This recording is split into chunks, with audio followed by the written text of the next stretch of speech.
talking rubbish. And g'day everybody. It's the AOS collab. I was going to try to do something really fancy, but then I'm like, oh, I want to collab with the Hobby Collab. Anyway, we are collabing with the Hobby Collab. I've got Zach and Meg, and we are going to explore an interesting topic, or at least interesting for me. What's the cat's name, by the way? I can hear the cat. G'day, cat. And Joplin. This is Joplin. And Joplin. He's mad at us. He's mad at us for not. He's like, you guys do this in the morning. Why are you doing this right now?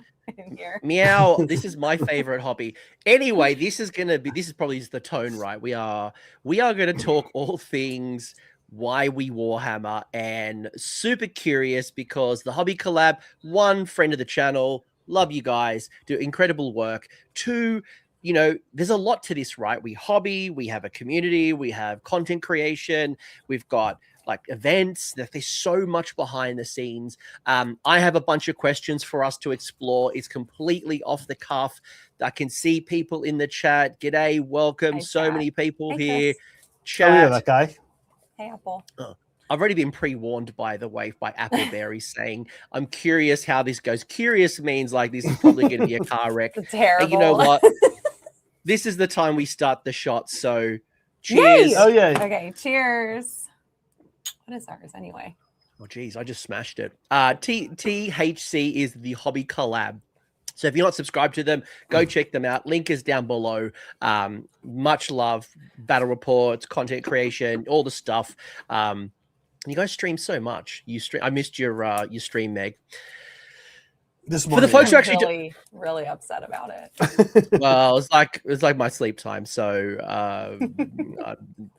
yeah. I know. Anyway, for those people who don't know what THC is, who are you? Oh, the Hobby Collab, not Yeah, THC. not the Got addictive it. sub. Not addictive. Not Not addictive. addictive, Hey. actually. We're the Hobby Collab. It's Beneficial. Really. Zach and I. We're married. We live here. Yeah, and Saray is our business partner. Saray does our hobby videos, our edited videos. Yeah.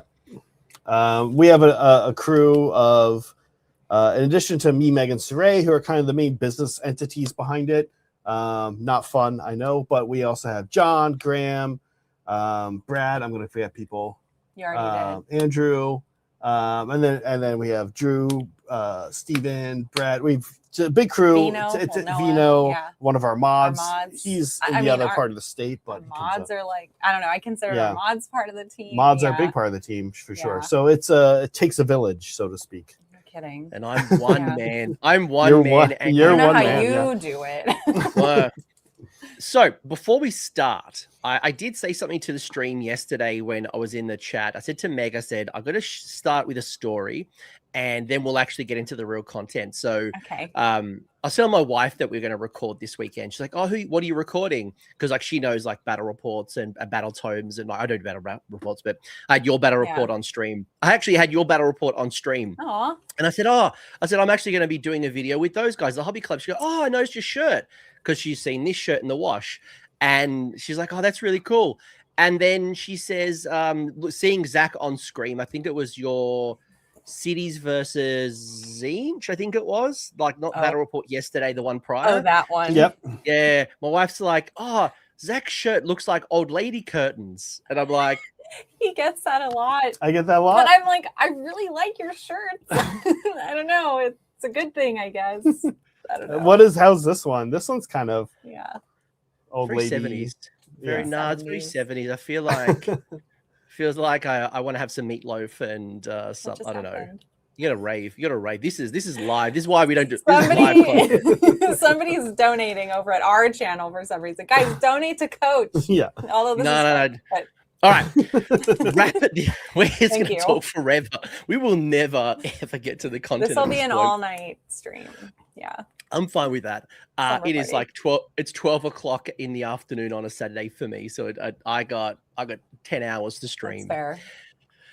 Let's do some rapid fire questions. Some of it came from the All right. community. By the way, chat, we are looking as well. So if you've got questions along the way, we absolutely will bring it together. But really, we want to explore why we got into the hobby, why we do what we do, what are our motivations, what's our advice, like all the stuff, right? So let's do some rapid fire rounds. I don't know if we go Meg, Zach, me, Zach. I don't know how you want to do it, just so we're not talking over each other. Ready for rapid fire?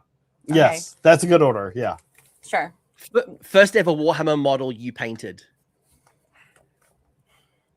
Ooh, it would have been something from Battle Masters.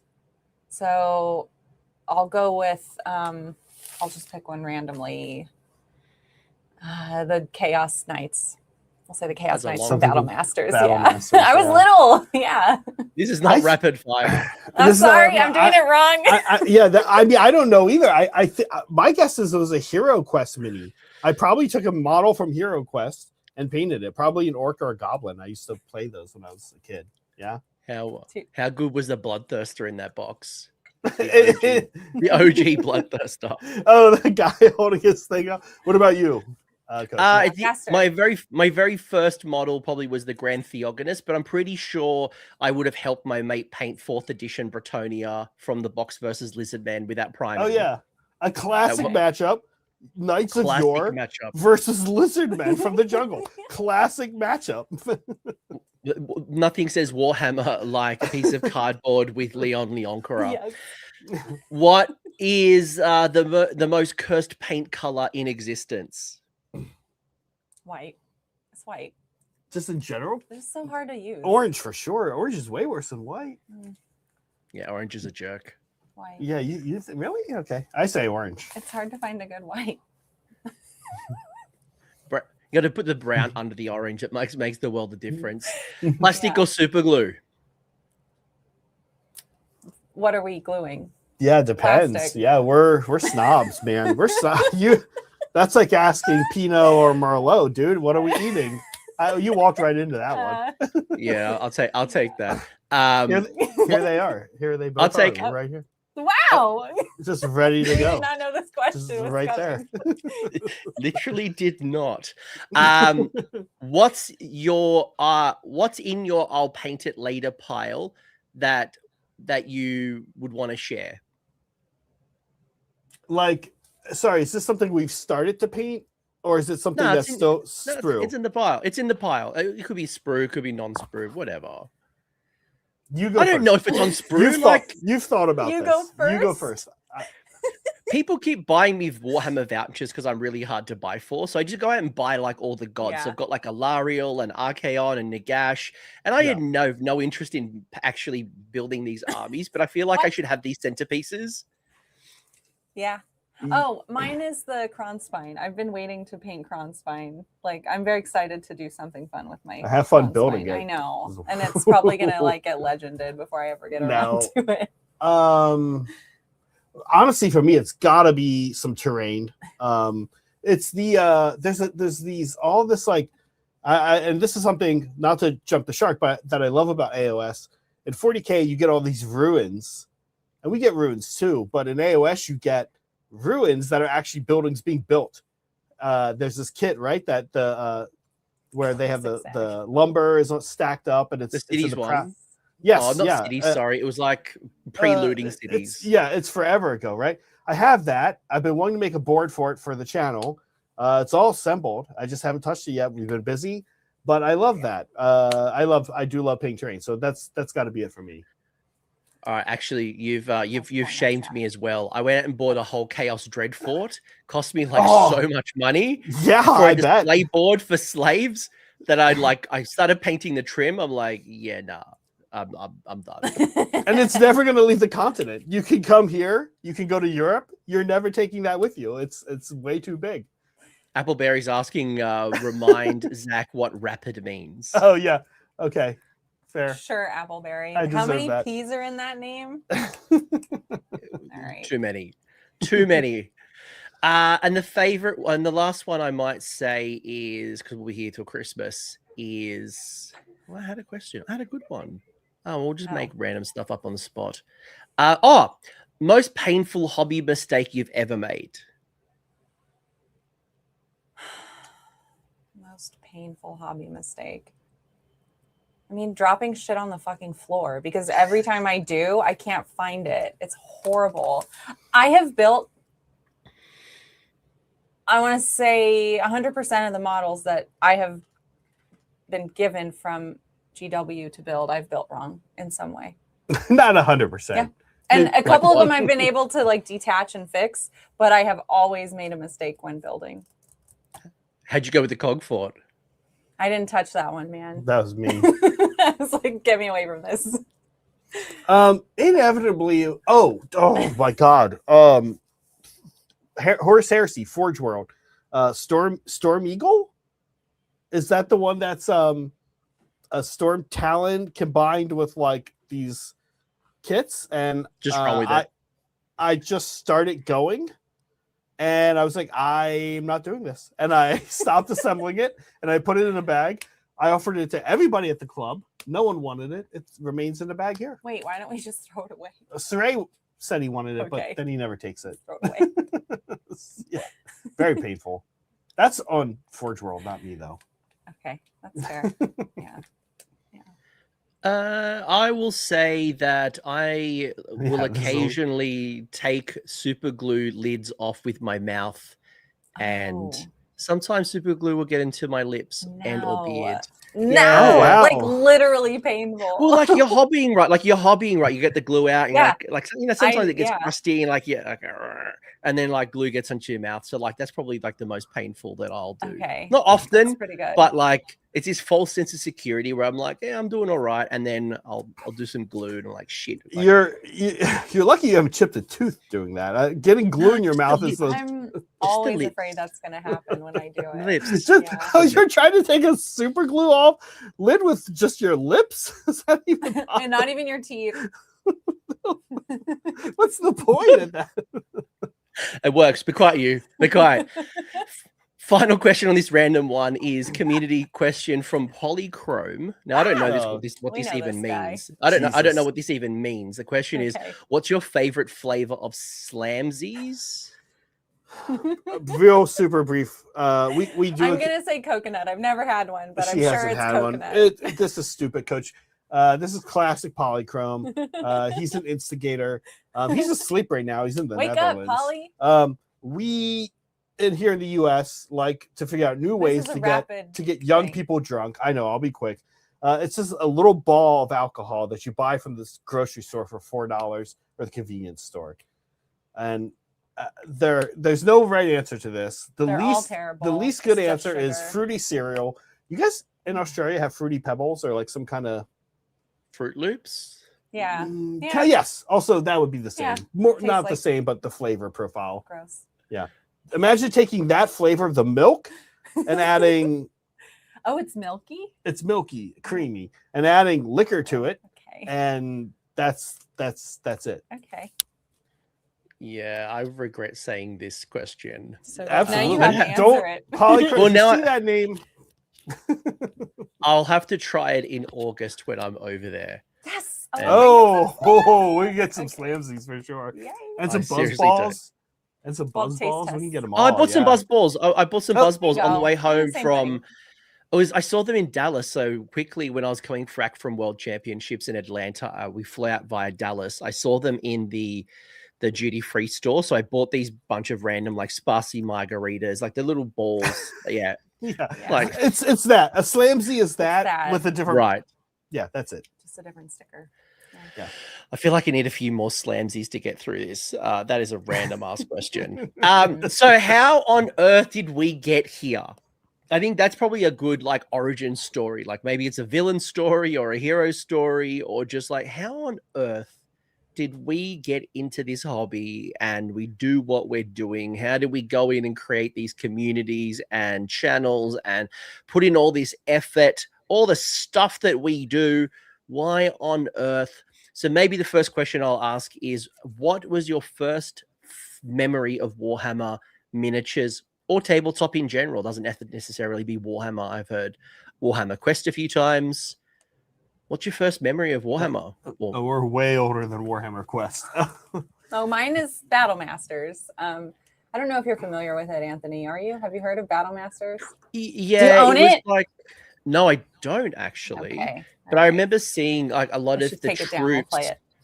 The troops looked like the predecessor to Yeah. what would become the Empire. So that's my army. Correct. I remember seeing Yep. people trying to sell like Empire Knights. I'm like, They're Where not the hell did Empire. that come from? Not Yeah. Empire.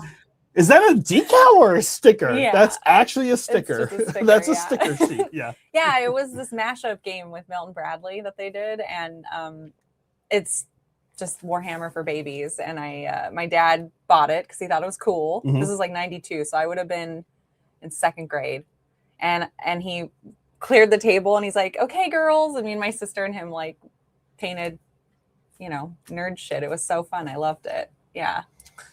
That was Milton Bradley and GW had this partnership, and they did 2 games. That was the one nobody knows about. The one cares. everybody knows about is Hero Quest, and is more closely like designed For based Warhammer. off of Warhammer. Right, Yeah, right. it's a mat. It's a giant mat that you have your painted models running around on. Yeah. Yeah, it's Hex. It's really a Hex game. It's Yeah. super fun. We have a fully painted copy here. We'll bring it. We'll bring it down You're to gonna Old Town. play.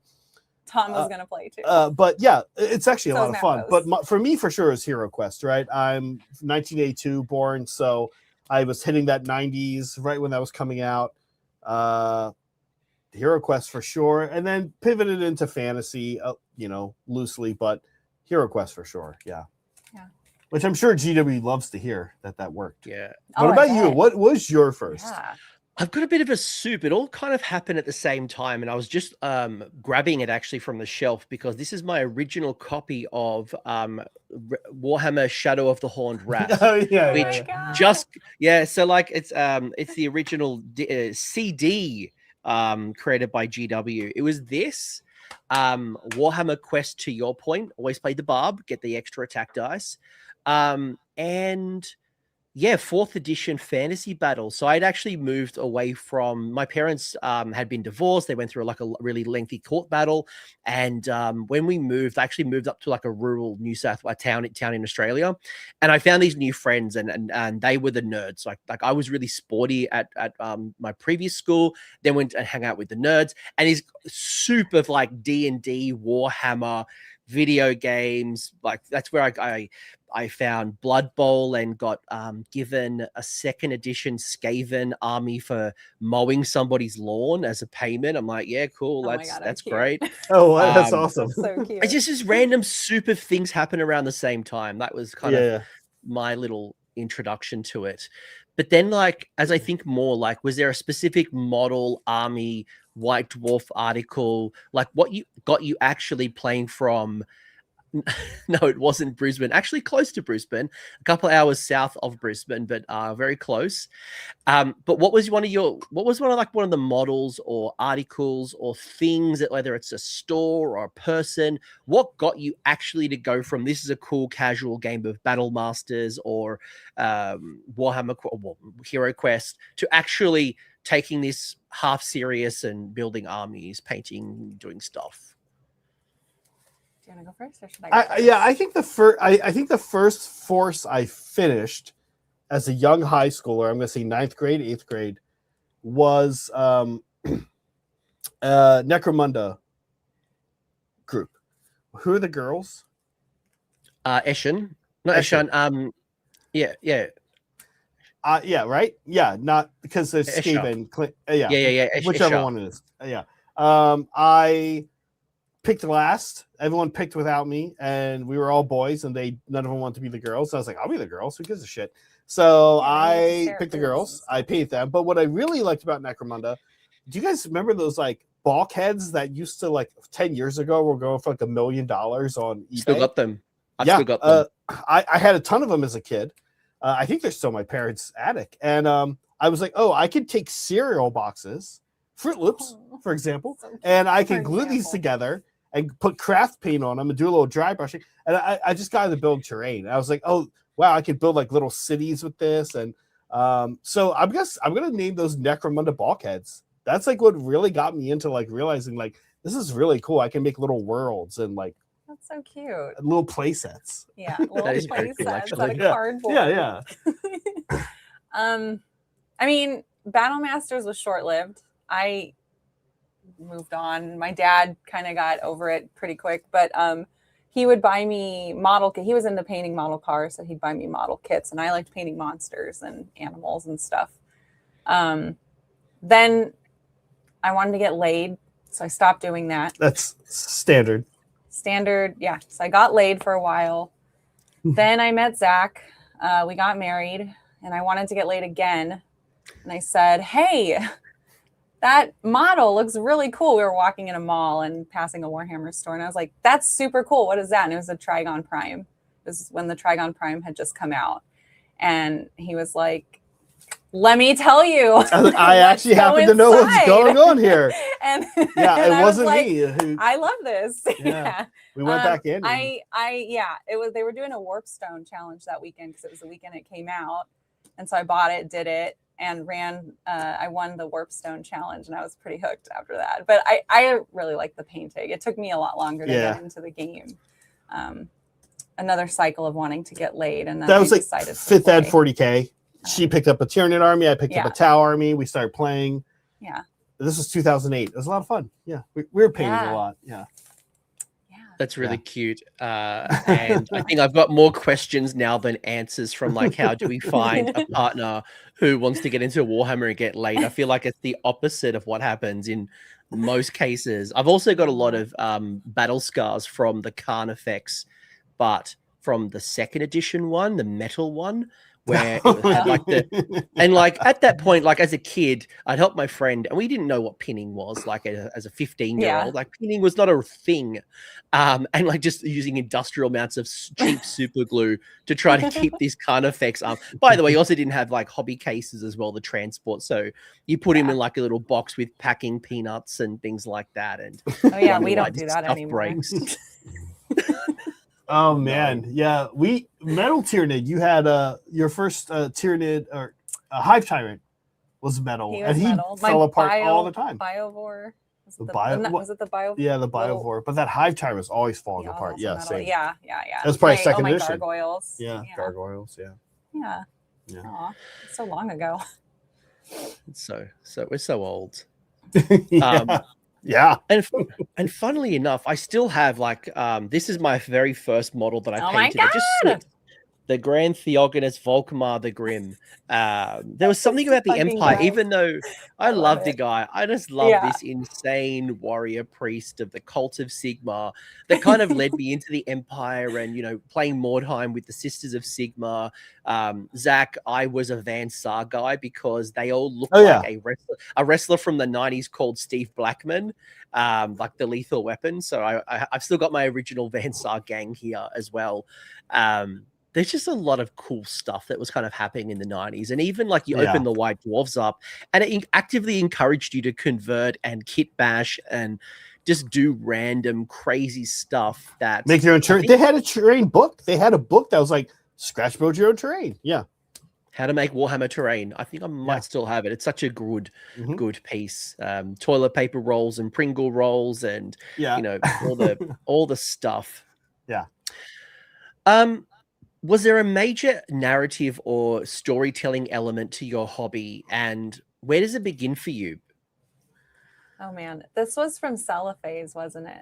Was this Trish's question? She has a similar question. She has one, but let's run with it. Let's say Trish said it. No worries. This one we actually we went through the questions last night, and we were in bed like, okay, let's read them out loud. And this one took us a while. And we know Trish because she's part of the SoCal crew down there. This one was tricky for us because I don't storytell. Yeah, me either. Like, we don't know. I don't do it. I want to say I paint practically, but then I'm doing NMM Lumineth, which is stupid. So, I don't think about the story really. I think like, oh, this is a painting technique that looks interesting to me and I want to try it. Or this is a technique that is really impactful but really fast, so I want to do it. Like the non-metallic metal, I want to learn it. So Lumineth, best place to do it because I'll be pretty comfortable by the time it's done. And like my Seraphon bases, it's just stamp. It's just like blue with a stamp, like of a neutral, sponging. It's so fast. So I'm like, cool. That I want to say sets the tone. Like, I mean, because then I like go through when I'm going through my Seraphon, like I'm just like, what color sounds good right now? Okay, that's what I'm gonna do. I don't know. Yeah, I love it. That's okay. Own it. Own it. Yeah. You're like you are like the complete opposite side of me, but like that's cool. Like we're completely different. Yeah. I feel like similar to Meg. I've learned about myself. I'm a little bit more of a style over substance kind of a guy. I like atmosphere. I'll paint. I focus a lot on the bases when I paint models, but it's less about telling the story and kind of more about atmosphere. And maybe that's a form of narrative, but I kind of like to just, make a base that and a color palette for an army. I don't really think a lot about what's going on when we're playing. I set up the board. I try to make the board look cool, and then I play. I'm okay with it, of course, but I'm missing that like, here's the story of the game that's happening on the table. I'm kind of like, cool board, cool models. Let's play and have fun. Yeah. So no, sorry, Trish. Yeah, sorry, Trish.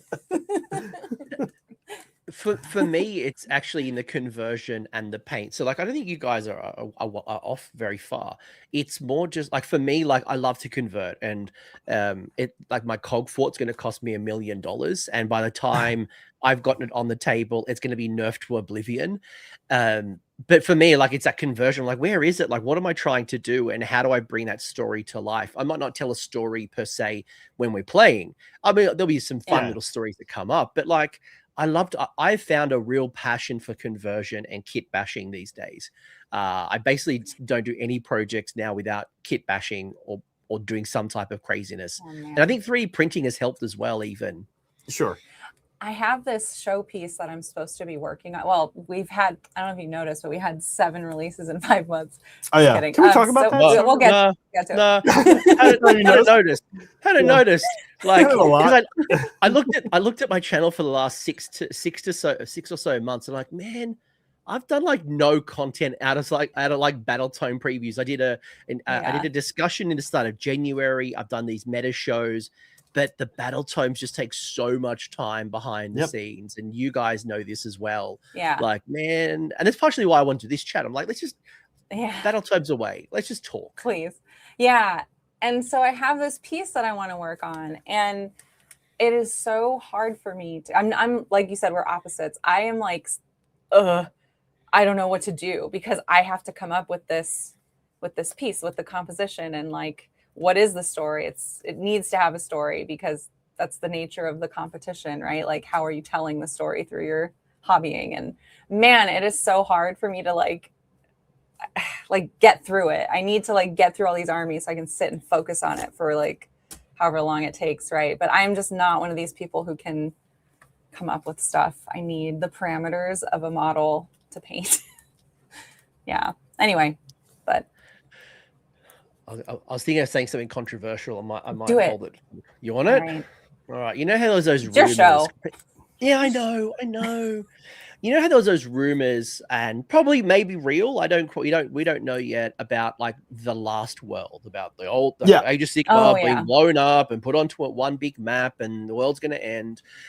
Like, part of me actually thinks if they were to mesh the realms together as like one massive map, I think that might actually help us ground our world, because it's hard, because like, Zach, you and I play. Your army's based in Akshi. My army has been based in Gairan.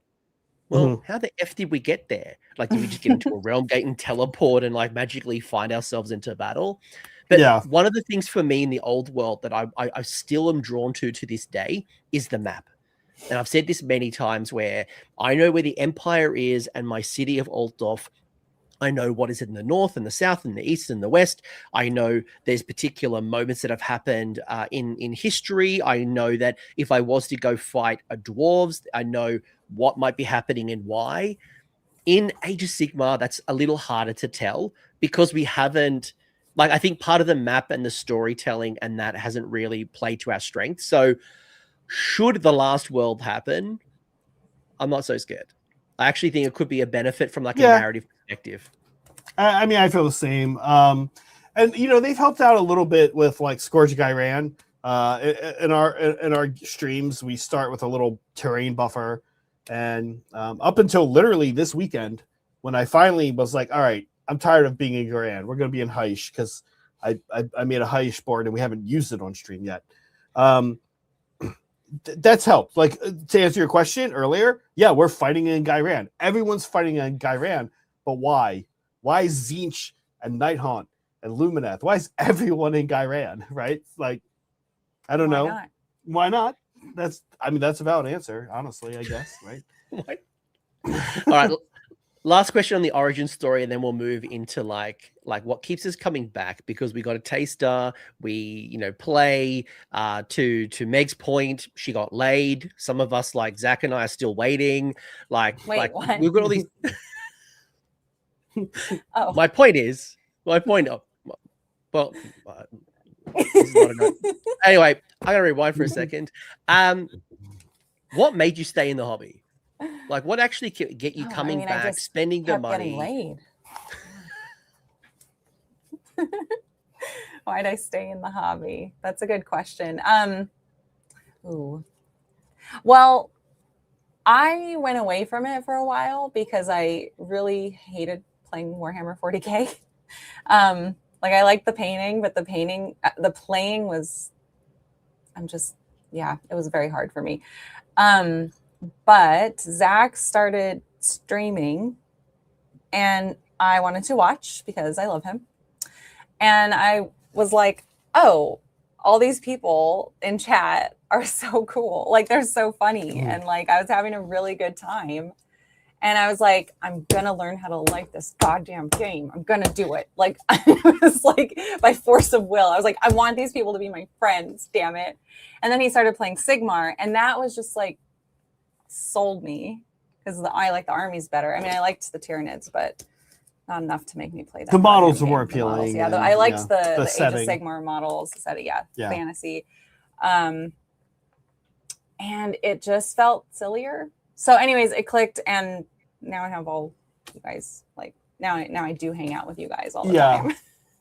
Hey, I mean, the thing about Warhammer is it's a good hobby, right? It's got competition, it's got playing, and it's got playing with a friend in a way that's a little unique. Like, we haven't forever, but we would have board game nights at our place and board game days, and people come over and there's 5, 8, 10 of us playing these games. But Warhammer is interesting. It's a way to look at one of your friends and be like, let's do something together, you and me, for 3.5 hours. Oh my God, yes. It's like why I like going on road trips with you. Yeah. You're like locked together. No one, like, I'm in a car with you. No one can bother us. We have to talk for like however long we're doing this. Like, we're playing this game that I'm playing, so it's taking all day, and we're going to hang out. Yeah. And like, it's just us. Yeah. But it also, in addition to the playing part, it has this artistic part, right? It has this creative part where you are making stuff and making stuff on your terms, like you said, Anthony, right? Like, some people prefer more narrative. Some people just, I like these colors or whatever. But you paint something, you show up, and it all comes together. Like, it's a good hobby. There's a lot of hobbies out there. I think it's one of the good ones. And it is expensive, but man, other hobbies are really expensive too. Every hobby can be expensive. Yeah. It's interesting, right? Because I find it very relaxing, which is super bizarre. I mean, yes, there's like the motivation side and the community, and I love hanging out with my friends and having a common language and going to a tournament and all the stuff that happens around the edges and just having those random things. But even just coming home, like, I love just being able to like build and just zen out. Whether you put something on the telly or some YouTube, you're going to watch the hobby collab and stuff, like, you're chucking it on the chat, like, and just like you're painting, or you're like, I find real zen, and this is where you find out I'm a real weirdo if you didn't know this already, but like, I find so much enjoyment from like scraping mold lines, just getting a kit out, I'm a builder. Like, I'd be happy to be a commission builder. Just clip things, glue them, scrape off the mold lines, and like, that's just relaxing. So I like building too. I kind of agree with that.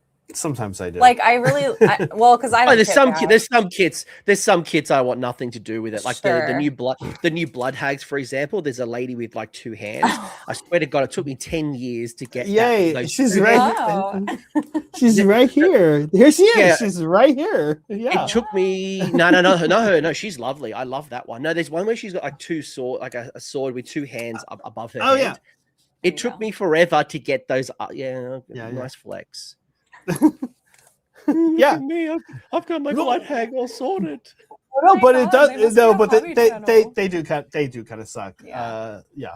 No, I get you. Yeah, it's not built. I've always been more into painting, but building is like I always have a building and a painting project going, because assembly is like for me. I don't. My brain's not working very hard when I assemble. That's why I like and it. I don't. And I'm not good at it. I just want to follow directions. I want to be told what to do. Yeah. It's very true, actually. It's very. Sometimes I just follow the box arcs. I'm like, you know what? You've done it. Like, it looks good. Let's just move along. Yeah. Was that Looney HWH yeah. Don't talk to me about building spearhead terrain. That wasn't so bad. I didn't think it was that bad either. He had some problems. Yeah, get out of here, We were Looney. talking about it. Yeah. There's some things like irrationally you just have a problem with that nobody else has a problem with. And then there's sometimes there's this universal model that we all just hate building. I'm looking at you, Puskor Blight Lords. Cron Spine. This is rough. Cronspine was fine. Yeah. No, Zach won't shut up about Cron. And I built 3 of them, and they all sucked. Okay. I hated it all. I guess you are an expert then. Wait, all the same model or 3 Cron Spines? Yeah. all the swirly one? What? Yeah, the actual Cron Spine. It sucks. Well, I thought you kit bashed one. Oh, and I kit bashed one. That's a different one. Okay. And I built 3 of the kit, right? Spirit hosts are annoying. They're definitely annoying. I agree with you on that. They're super annoying. Yeah. Okay. Yeah. But Spirit Host, it's like Crown Spine. It's like these little swirly magic things. It's like, put this little swirly magic thing right here. This little, no, I hated it. And we have another one, like Meg said. She's building it. I'm not doing it. I want to build it. I think we've answered this question, but I'm going to ask it anyway, unless you want to build upon it. Do you think people hobby for fundamentally different reasons? And, we've talked about creativity and competition, escapism. There's the social connection. Some people want the achievement. I've talked a little bit about relaxation.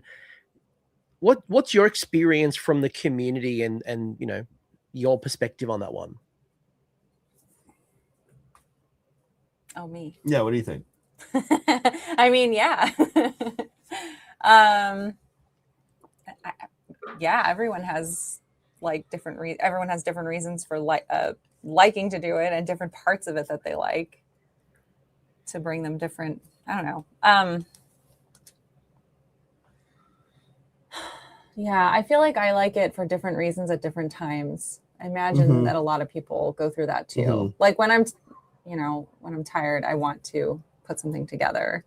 When I'm feeling energized and well rested, then I'm like, okay, I'm gonna paint a cool model today. Like I want to get through this monster. Or play a game, yeah. Sometimes. I have been wanting to play a game, but I've been wanting to play with you. But then it's like, well, I have this deadline. I got to paint. So that trumps the game. Right, because remember, in case you didn't know, 7 books in 5 months. So you know what? Let's deviate to that one. This is not on the question list. It wasn't approved by the hobby collab. But no, let's dig into that, because it all looks like fun and cool stuff being a content creator. There's a lot of work that goes on behind the scenes, right? And you're right there as well that the last 4 months, I wouldn't even say 6 months, the last 4 months has been super aggressive and a lot of coverage.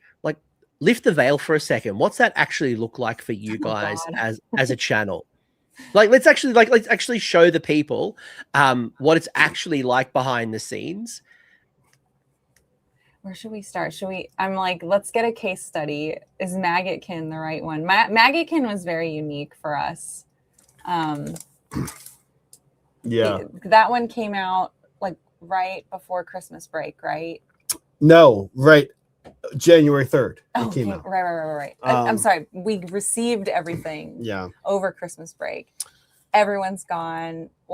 So we have a group, a chat group where everyone who's NDA'd is hanging out, and we post, we got the rules, we got the points, whatever, here it is. And so that becomes like a big long diatribe of like, oh man, did you read this? This is super cool. This is gonna go so well with my I don't know, because I got that thing on mute. Yeah. But I like painting, damn it. But that takes over a big chunk. Like you guys just learning the rules and scheduling practice games and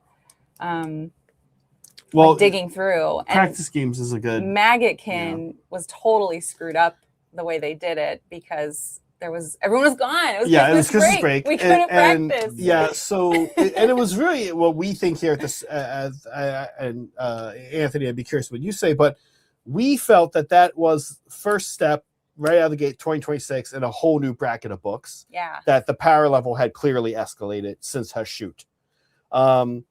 And we felt it, and they went 5-0 on our channel right out of the gate, and that's not normal. Yeah. And it's because we did not get practice games, and we were constantly being caught off guard. Oh, Glockin. Oh, that's a lot of damage. Actually, that's pretty good. Like you see it, but you got to play it really to feel it. And so we pride ourselves in how many test games we play here, and we got none from Maggotkin because it happened over winter break. People were on vacation out of town. It's not even just that. It's like all the painting too, right? The painting. And Brad had that. That's Brad's army, yeah. And couldn't get it all done. It was still not all done because, so like his visiting that family. Came out, also, Christmas. Right. Also, we start getting notifications for more stuff coming, and so we're like, shit, like we got to just move on. Like, sorry, is Zeech and Lumineth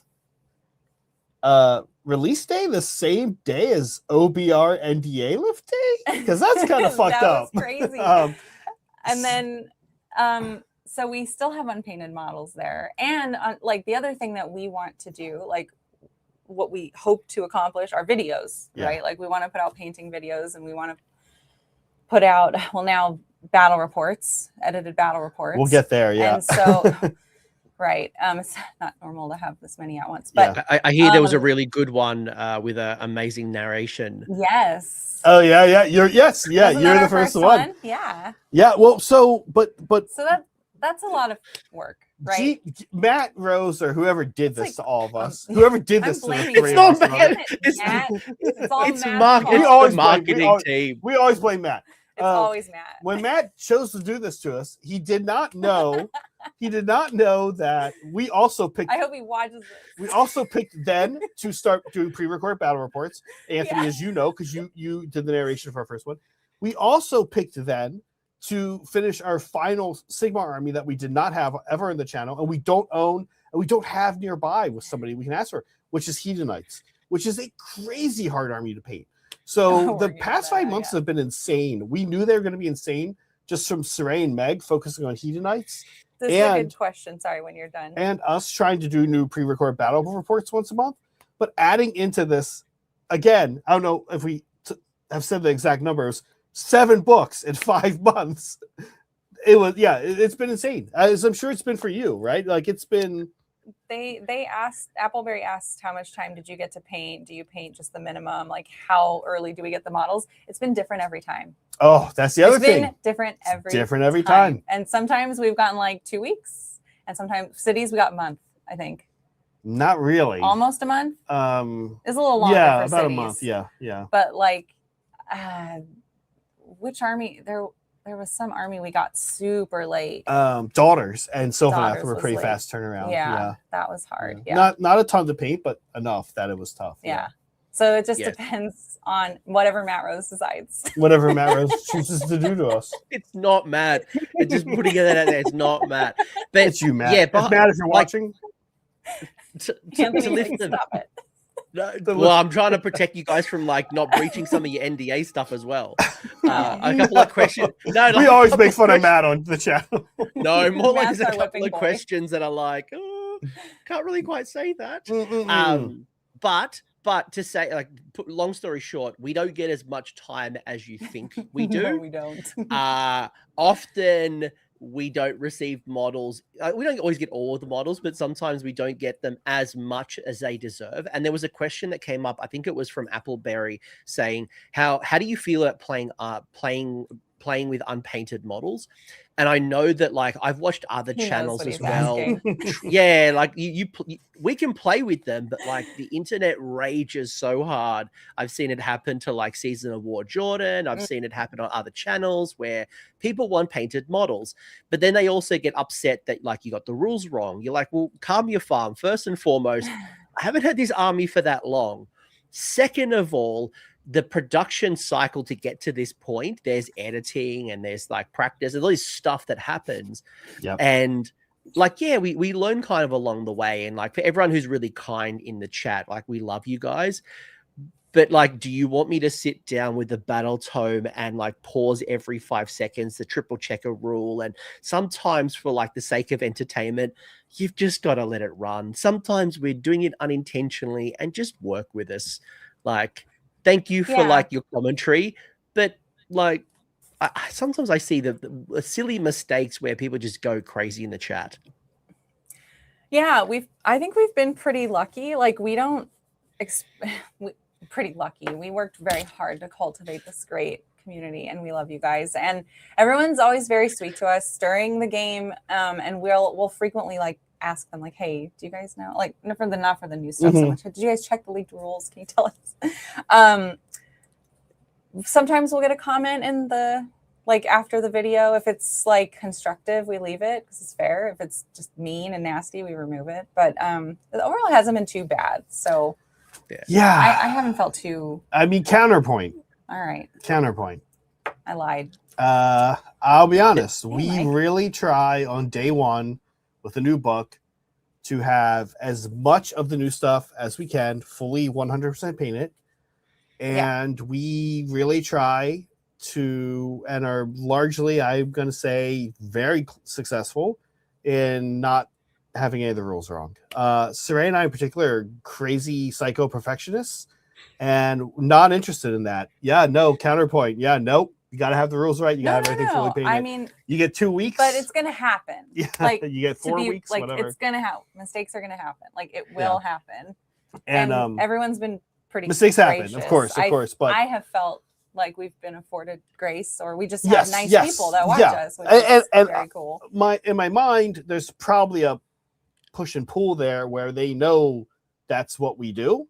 Yeah. And so when we don't do it, and look, to be candid, there's a lot of stuff, goofy stuff globally going on with shipping. So goofy. When we say, oh, sometimes we get stuff this soon, sometimes this soon.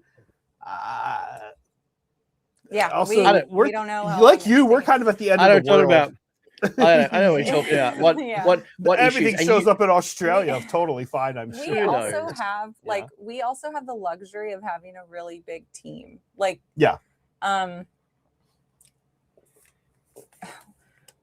our collection of armies is not completely owned by the studio. It's owned by our friends who play and want to support the channel and be on stream. And they leave them here. And so we're really fortunate with like the amount of painting that we can share the load with, because it's like, oh, this is for your army. Do you want to paint it? Great. I can go do something else. Definitely. Right. Like, it's going to suck when like, I don't know.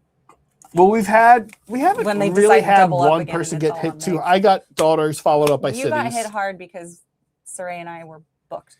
Yeah. But for the most part, we've been lucky so far. Yeah. And you play a lot of armies. Yeah. You said the community is very supportive. I'm going to counter you. So a community question coming from Tomo. Tomo. Yeah. So nice. I love those questions. Yeah. So do you think the reasons people hobby differ between those with talent, referring to the hobby collab, and those who paint like a chimp with a brush, referring to me? Perhaps one is a expression of art while the other is a brief escape from their pitiful, meaningless existence. What are your thoughts?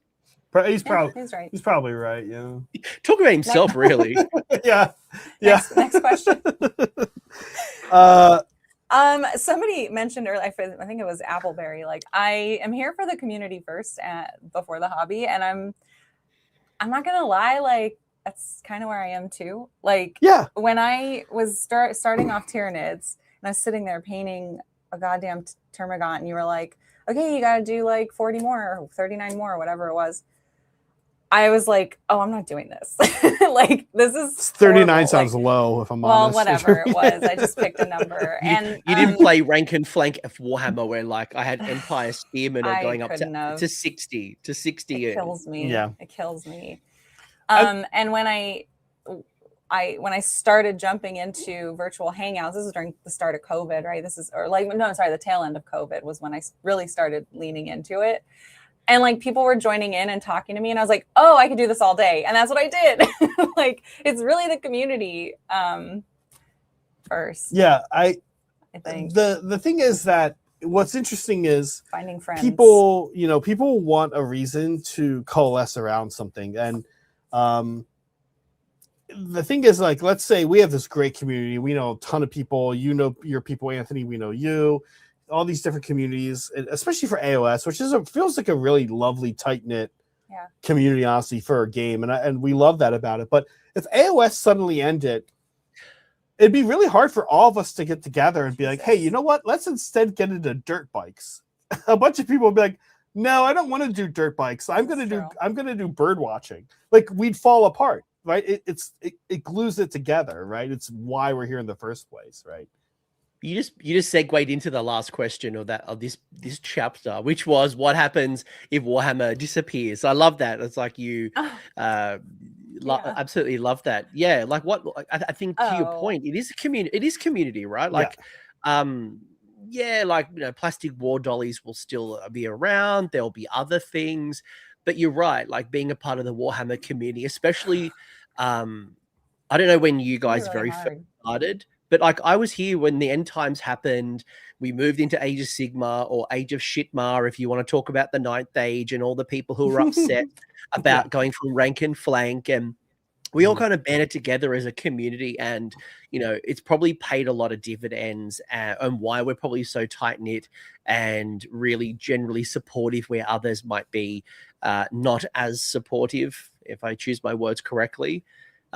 Would you guys agree with that? Or what else would you say if Warhammer disappeared tomorrow? What part of the hobby would you be sad about? Oh, I know. Yeah, because I was thinking about this while we were reading the questions yesterday, and I was like, well, I'd have the Discord. Like, I'd still have my friends, and we'd sit and hang out and hobby. But a lot of people are there hobbying Age of Sigmar or Warhammer, right? And so if it all went away, I'm like, well, who's left? Would they stay? So I'd be pretty sad. I feel like I'd lose a lot of friends.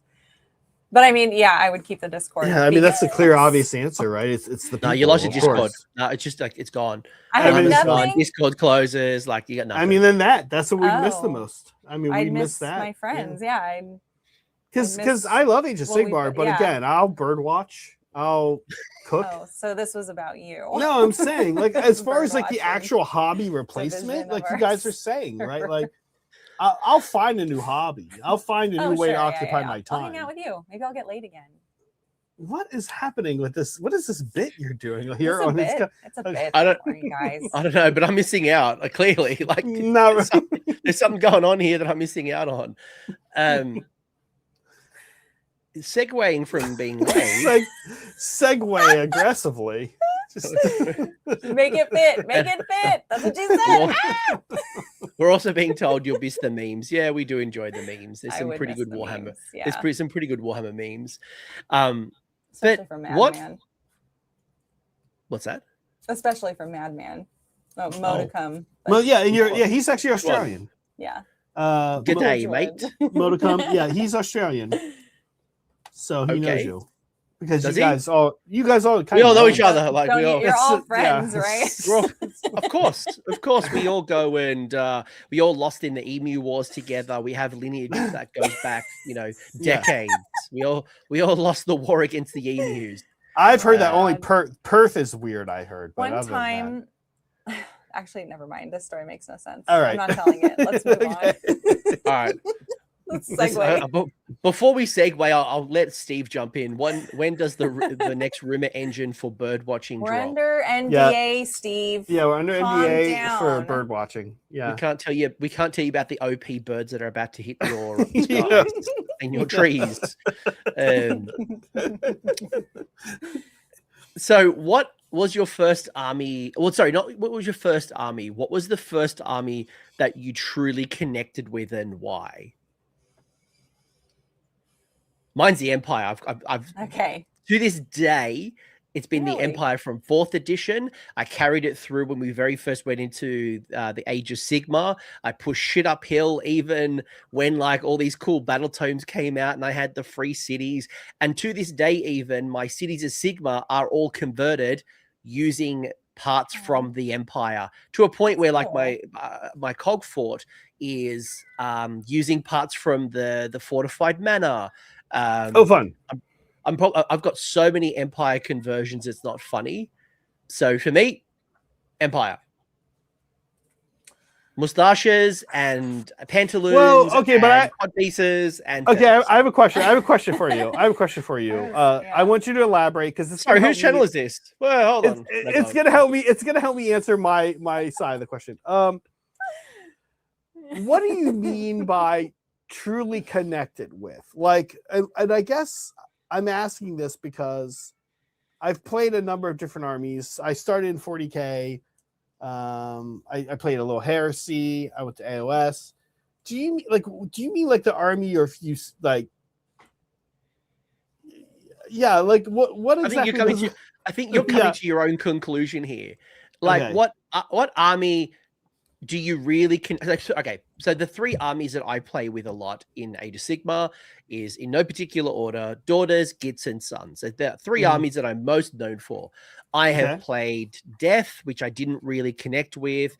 I've played with other certain armies like Stormcast and Flesh Eater Courts and Zinch, and I've played with a lot of armies, but they haven't really resonated, whether it's from a lore perspective or a model perspective or the playstyle perspective. Okay. So this doesn't have to be as deep as I kind of created it to be, but it's more just like, is there a particular army that you really connect with, that you go back to, or you have the most amount of joy with, or regardless if they are amazing or hot garbage, you will always still play with them? Okay. I guess I'd say Soulblight then. Soulblight was my first army.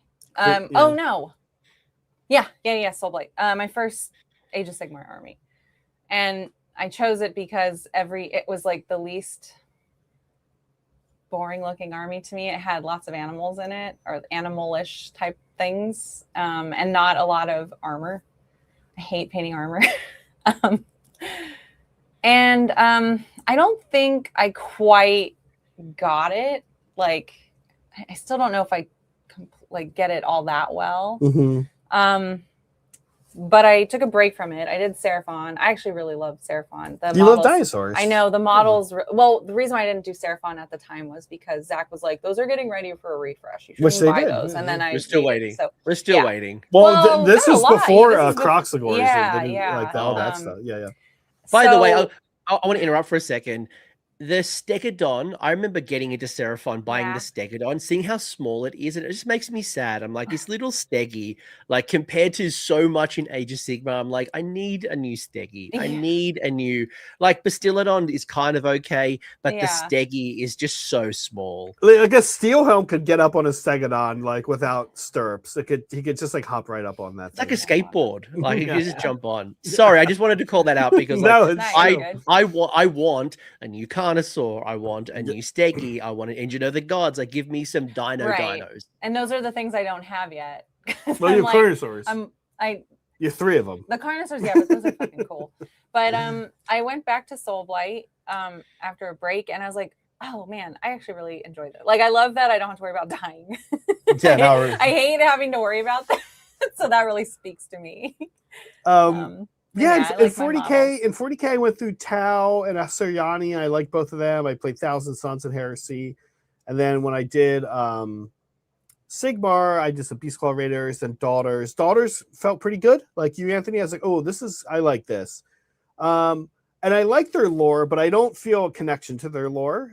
I'm like, okay, I like strong-willed women, but maybe not quite that strong.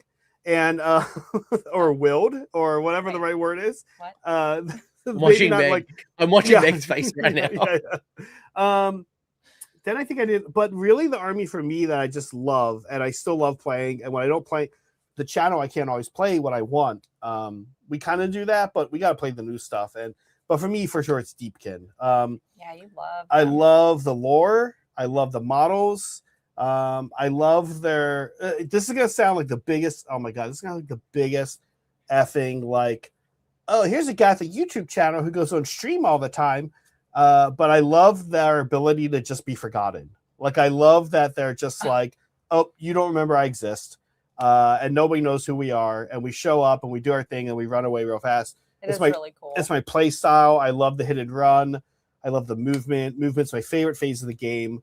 And the models are so cool, and they've been really fun to paint. Definitely for me, Deepkin. I'm really getting into cities right now, though. I will say that I'm loving the lore and stuff, but yeah, it's got to be Deepkin for me. Yeah, lots of fun. Lots of. I love the anti-hero vibe. You know, I want more sea creatures. Give me more sea creatures in Deepkin. Yeah, we need a dolphin. Too many elves. Not enough creatures. Orca. Give me like big octopus and dolphins and. I want like a two unit, 2 model cavalry unit on orcas. Just two of them, 10 health each, like gate gargants.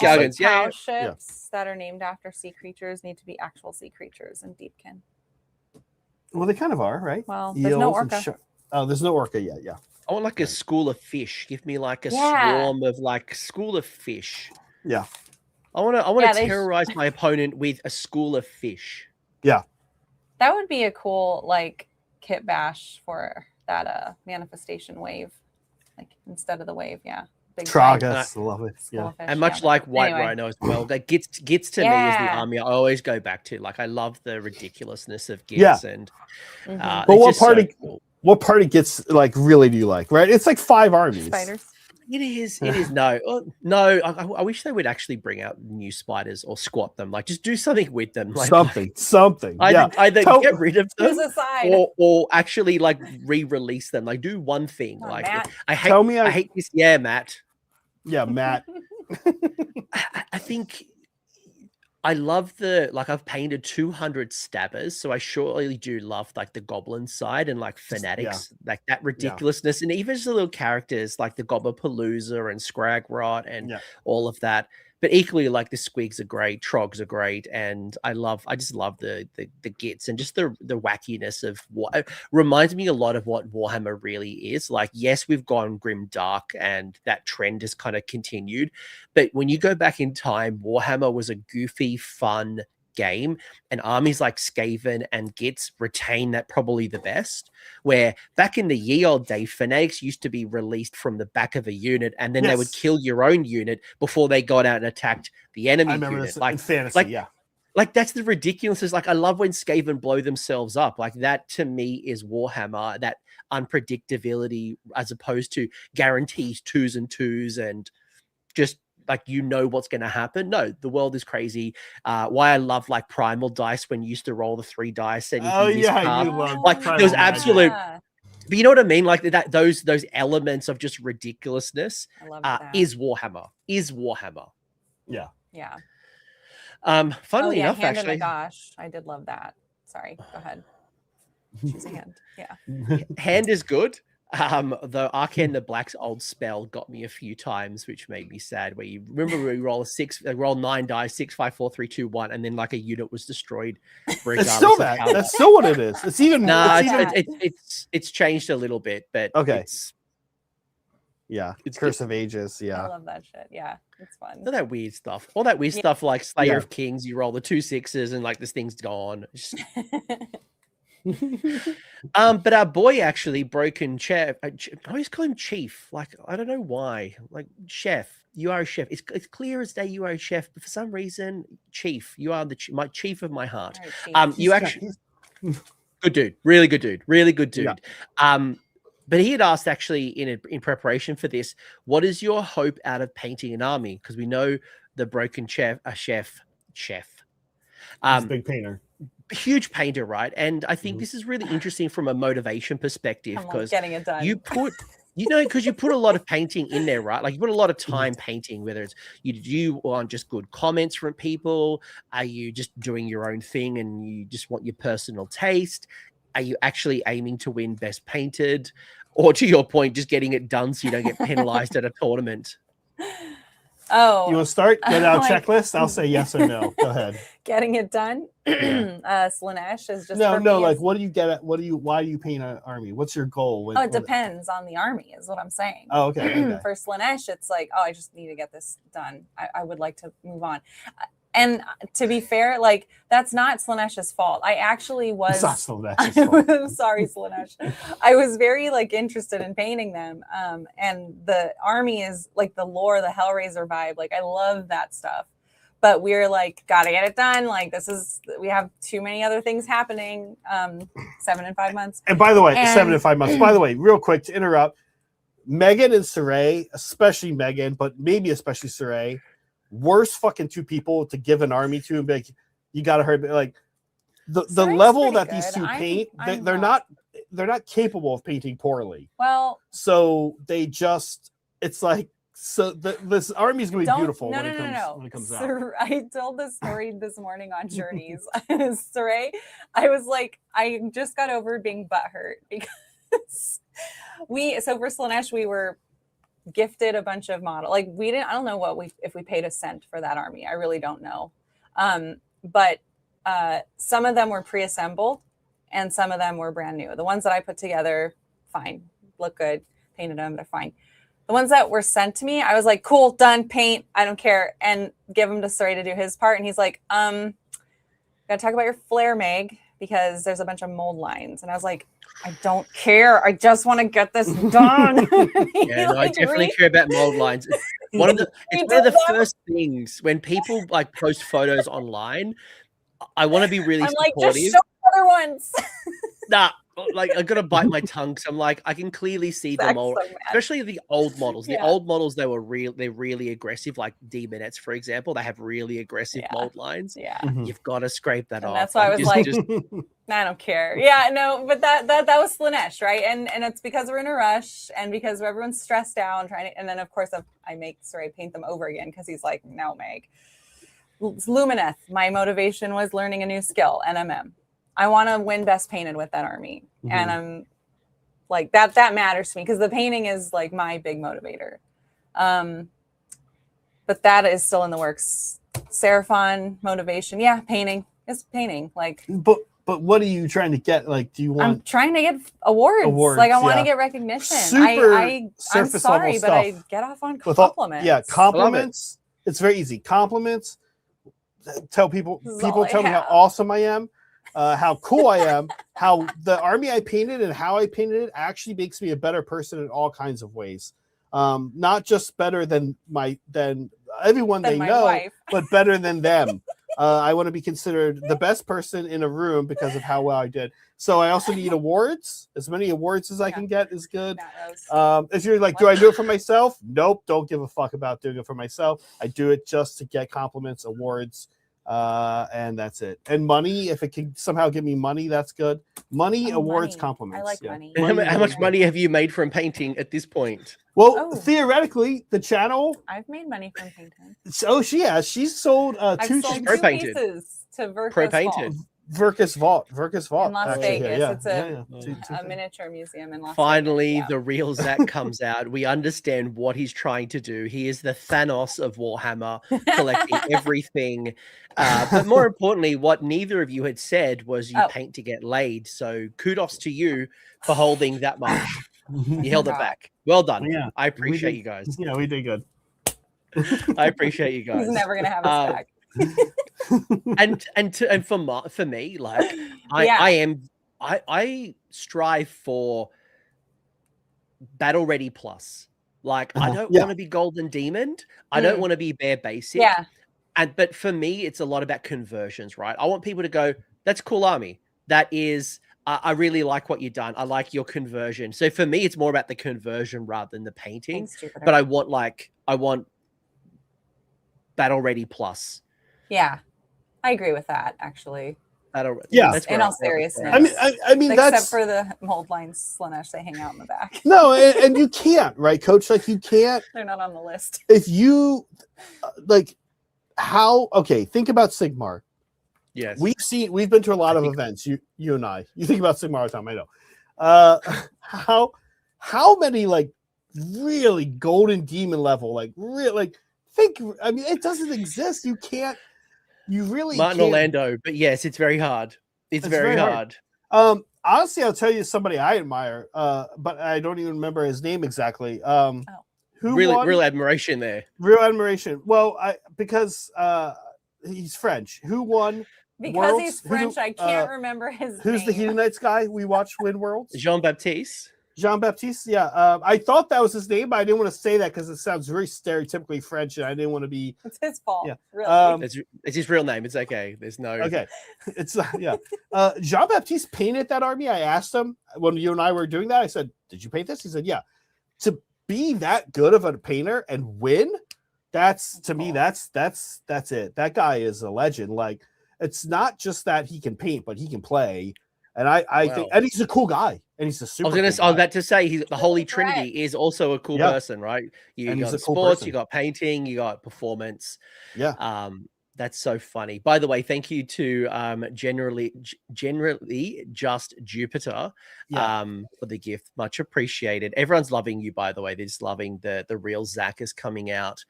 But I do have to ask you from Looney WH, an Irishman, an Englishman, and a Cogfort walk into a bar. The Irishman orders a pint of stout. The Englishman orders a lukewarm bitter. The Cogfort orders 300 gallons of high-pressure steam and a crate of, what is it? Anthracite coal? Good question. Yeah. The bartender looks the trio up and down and says, "I can't serve the big guy." "And why not?" says the Irishman. "The lad's got plenty of brass." Because the bartender sighs, "I know how this ends. He'll have one drink, start getting cranky, and before you know it, he'll be completely steamed and ready to bolt." But my real question is, how many Cogforts are you going to buy? So we already have one. So Games Workshop did send us one in advance. But I would buy two. Like if I didn't have one, comped, I definitely would buy two because I do like two. I'm also probably the kind of idiot that if there was a really strong use case, I would go out and buy one specifically for the army. So like I went and bought a whole set of extra manifestations purely to paint it in the theme of my Hellsmiths. Yeah. And I know that if I had an army, let's say I was playing Slaves to Darkness and I wanted to run them with like Chosen, I'm probably an idiot enough to go out and buy a Cogfort specifically for my Slaves to Darkness. So I say two. I'm probably lying. I probably would buy more. Oh, I want 4. They sent us 2, and I want us to have 4. A, so that we can have one for every alliance, and B, so that we can run the Army of Renown. I want to have 4 cogfarts. I want to have 4 cogfarts. Yeah. I mean, if we're taking a second to actually chat, just one quick second. Okay. List building, tactics, blah, blah, blah. Looking at the city's book, playing 5, or how many games I played? 6, 7 games with it now. I'm like, I can't wrap my head around taking 2. I don't think I would ever do that. Taking 1 is really good, but taking not 1 is also really good. So yeah, taking 2 feels weird. Especially when you put in like the gallants in there, right? Like you put the Cogfort with the gallants and probably like a marshal on foot. You're at like 900 points roughly. Yeah, it's a lot of investment. Yeah. So I don't know.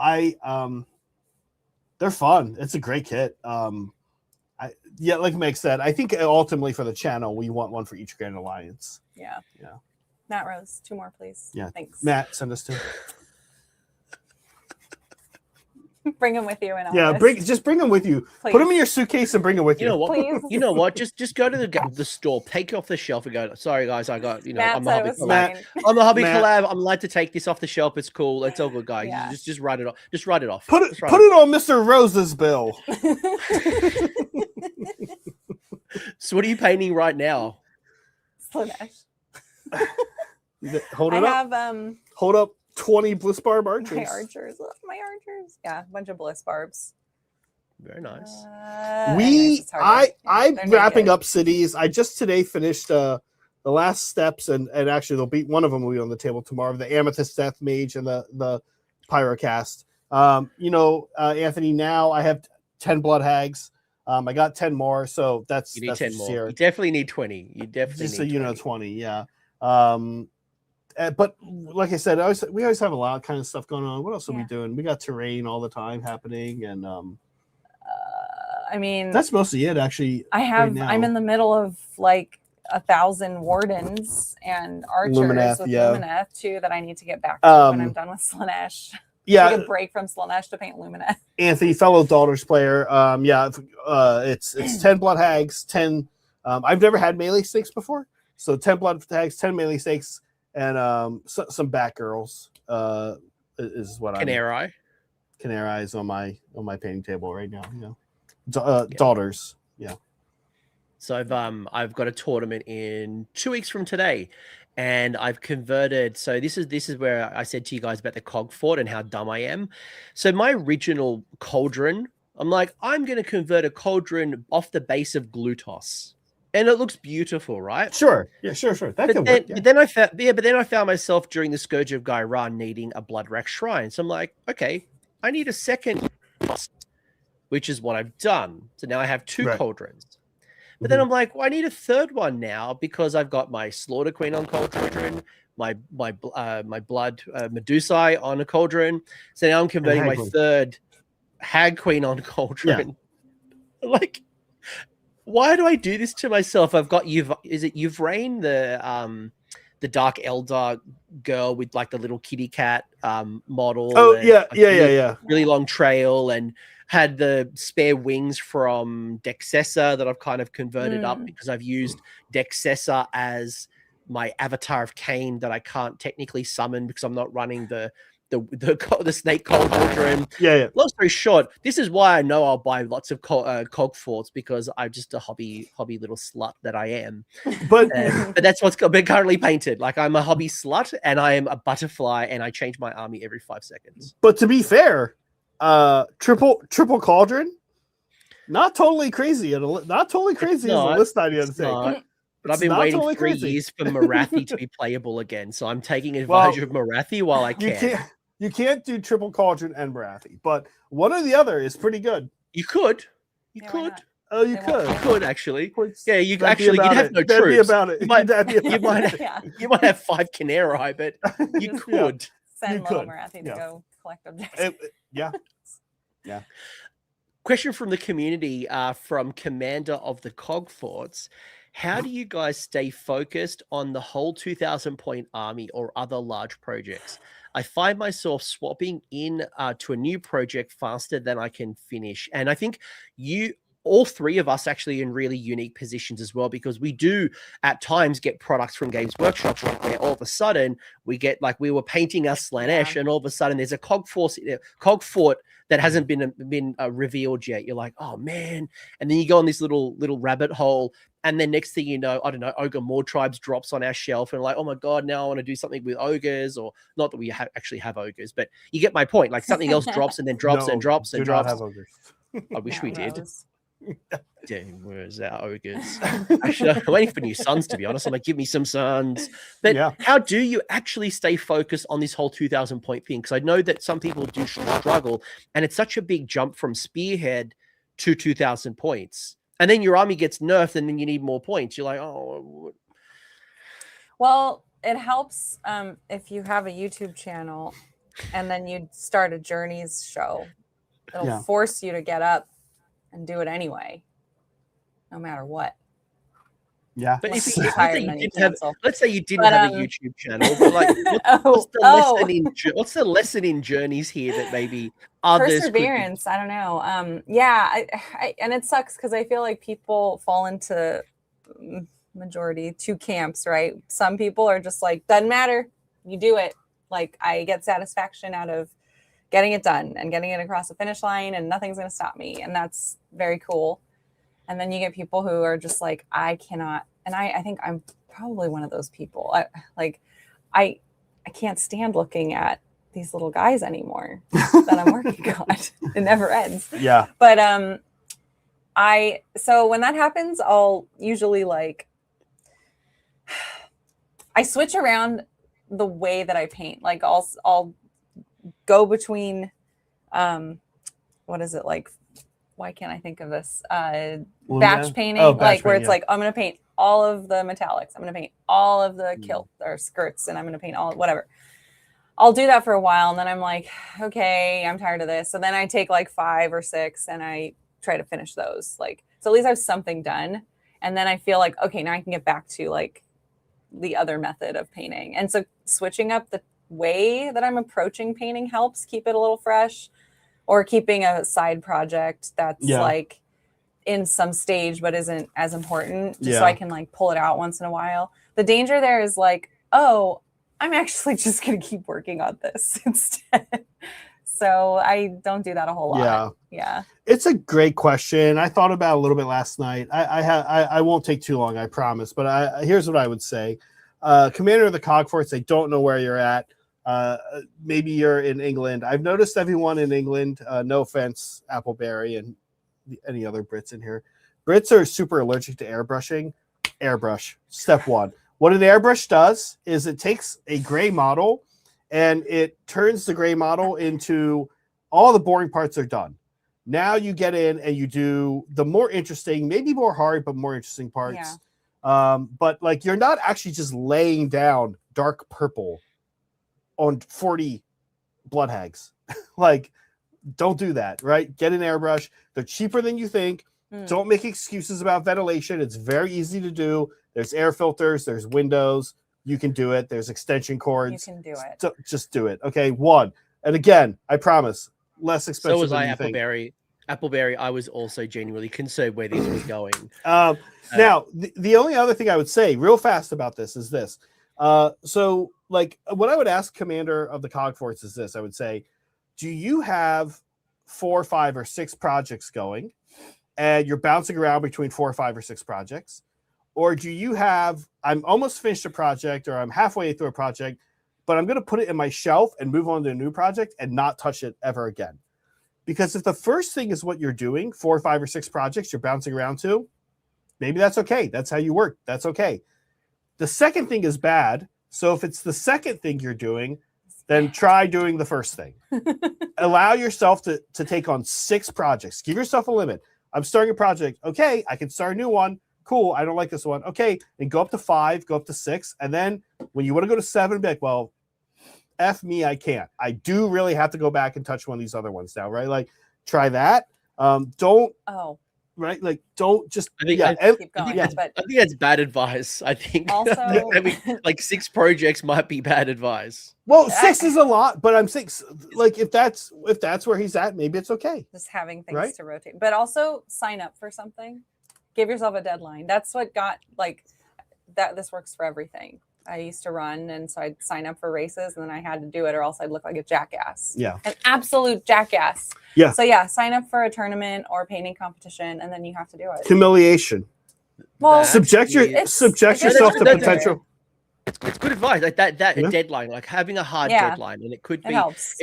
It's either a tournament or maybe like you see the Tale of 4 Gamers where people have like a little group of friends and like you're building something together, and by the end of this particular milestone, you will be able to do some little celebration, path to glory. But yes, like that's really good advice. Anthony, let me ask you this. What do you think about this idea? What do you think about this idea? Oh boy. And Tom, if you're watching, by the way, before you do that, I just want to call out this particular point. Is like, imagine Zach giving hot takes on my stream. By the way, your stream yesterday on the there was a very, very interesting take from a story that you shared.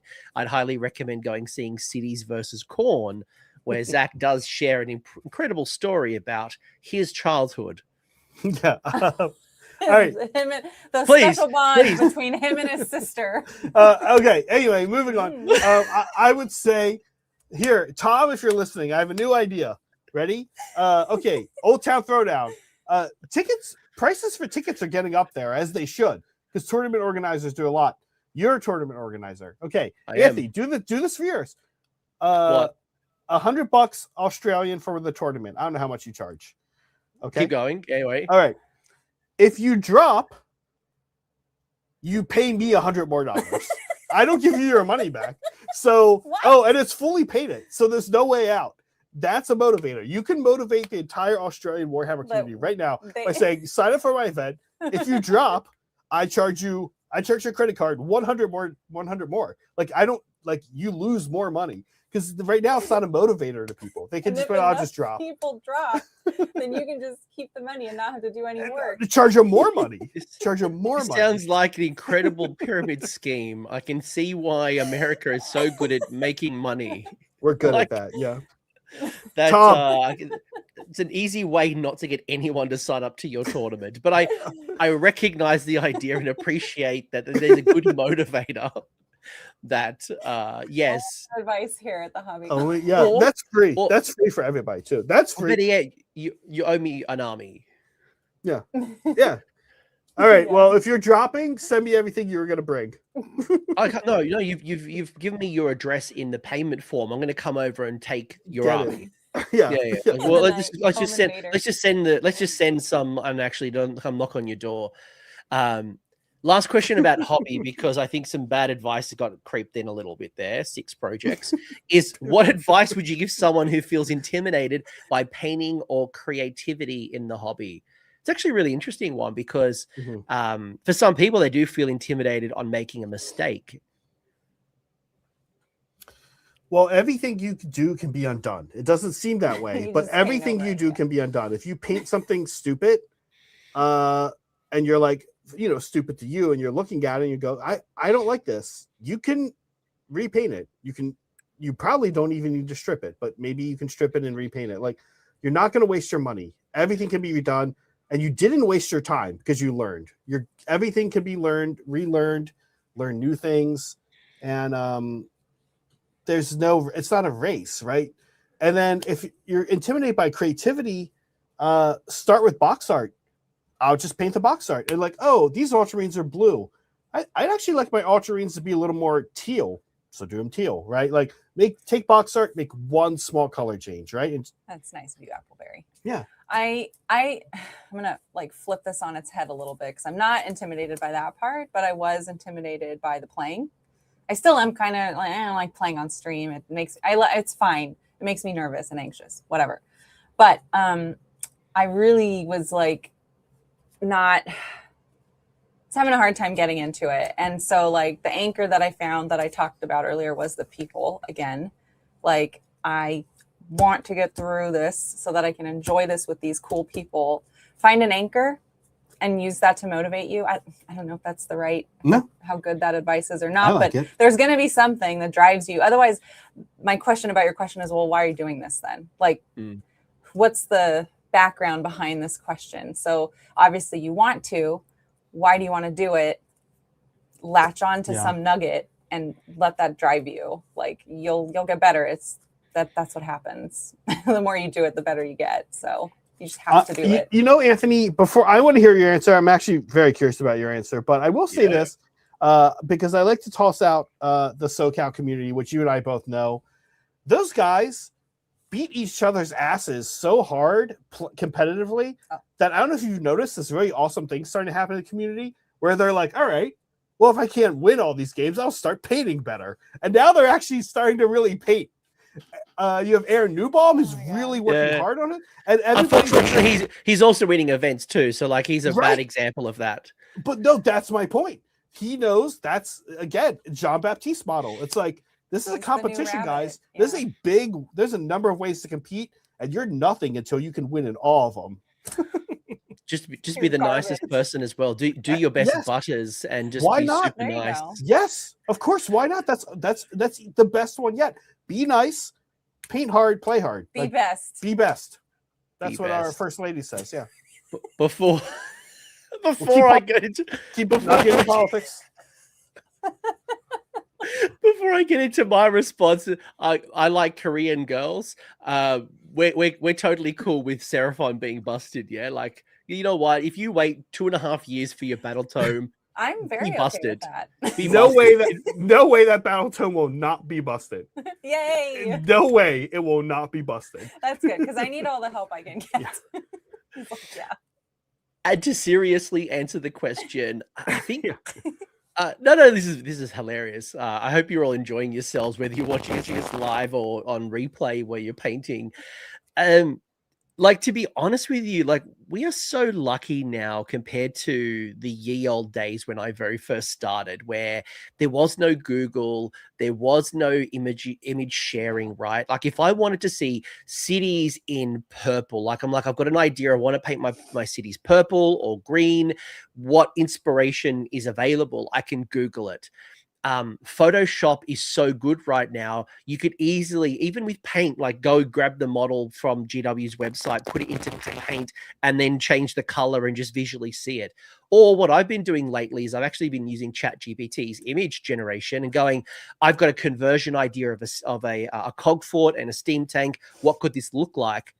And actually, it does help you quite a lot. Yes, sometimes it gets completely wrong, but you start getting ideas, and then honestly, go find like GW has those miniatures of the month where you get one little model. Yes. Well, go test it. Go test your crazy color scheme or your weird idea, or paint one model and see if it looks like. And as you said, like, you can strip a model pretty easily. Like, it's just plastic. If you ruin it completely, go buy it again.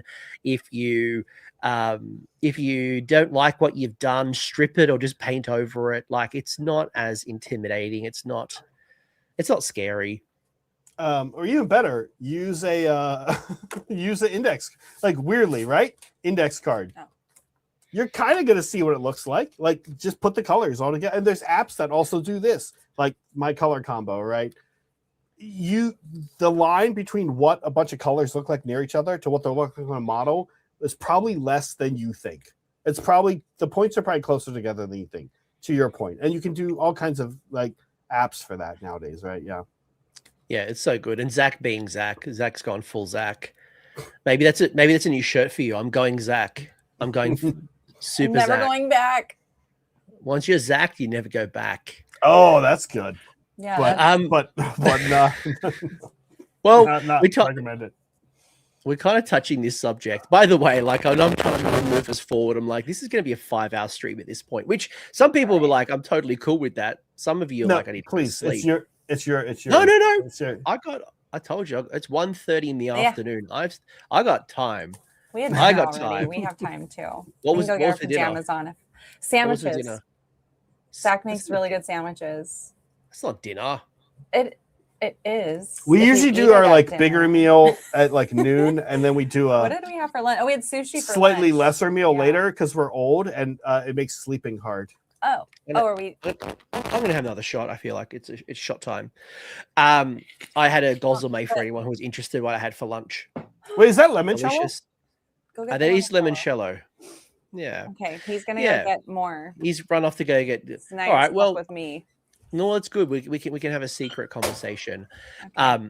I can still How hear do you guys. I have headphones on. Oh, right. Damn And I'm- that, Zach. How? Hey. All right. Let's do Cheers. One it. sec. He didn't even wait. Can you believe it? Is this how they do it in Oh, Australia? Yeah. I'll do it again. Far out. You guys are slow. So how do you feel? How do you deal with FOMO? Wait, now we gotta wait for him. Now we gotta wait for him. Now we have No. I'll do it again. So how do you deal with FOMO in the hobby? We see new models and battle tomes and spearheads, and we see a lot of cool stuff that's happening. Like, how do you deal with FOMO? And it's really hard. And I'll start. It's really hard because the way I do my content, I get to talk to passionate people who love their army, right? Like, I don't try to talk about OBR. It's not my army, but I go find the OBR person who loves OBR, and they're Sick super person, by the passionate way. about it. But they're super passionate, right? They love their army. You can't bait me into talk about OBR. But you know what I mean? Like, it's so easy to fall into the traps of the cool model, the cool reveal, the hype. And then, like, you're just constantly chasing your rabbit, the rabbit hole or whatever it is, the dragon. So what's your tips on dealing with FOMO? Like FOMO, where you want to paint everything, like even if it's not your army. Love that. I'm having a hard time giving tips on this one because that doesn't happen to me. Same. I hate kind of clutter. Yeah, we hate clutter. I hate clutter. My house is a wreck. It's like nothing but clutter now. So it's very easy for me to be like, oh, that's so cool. Oh, well, I'm excited to see what you guys are painting. Like that kind of helps me is like, you're like exactly what you said is just like, well, I'll live vicariously through the pictures. I'm more likely to get G-louse over other people's paint jobs of the same model that I've painted. I'm like, why didn't I think of that? Yeah. Like something like that will happen. And then I would say the tip there is try it out on your next model. Like try what they did that you liked. But anyway, I don't know. What about you? Yeah. you? Beat of the rise question. Yeah, please. I want to get onto this one.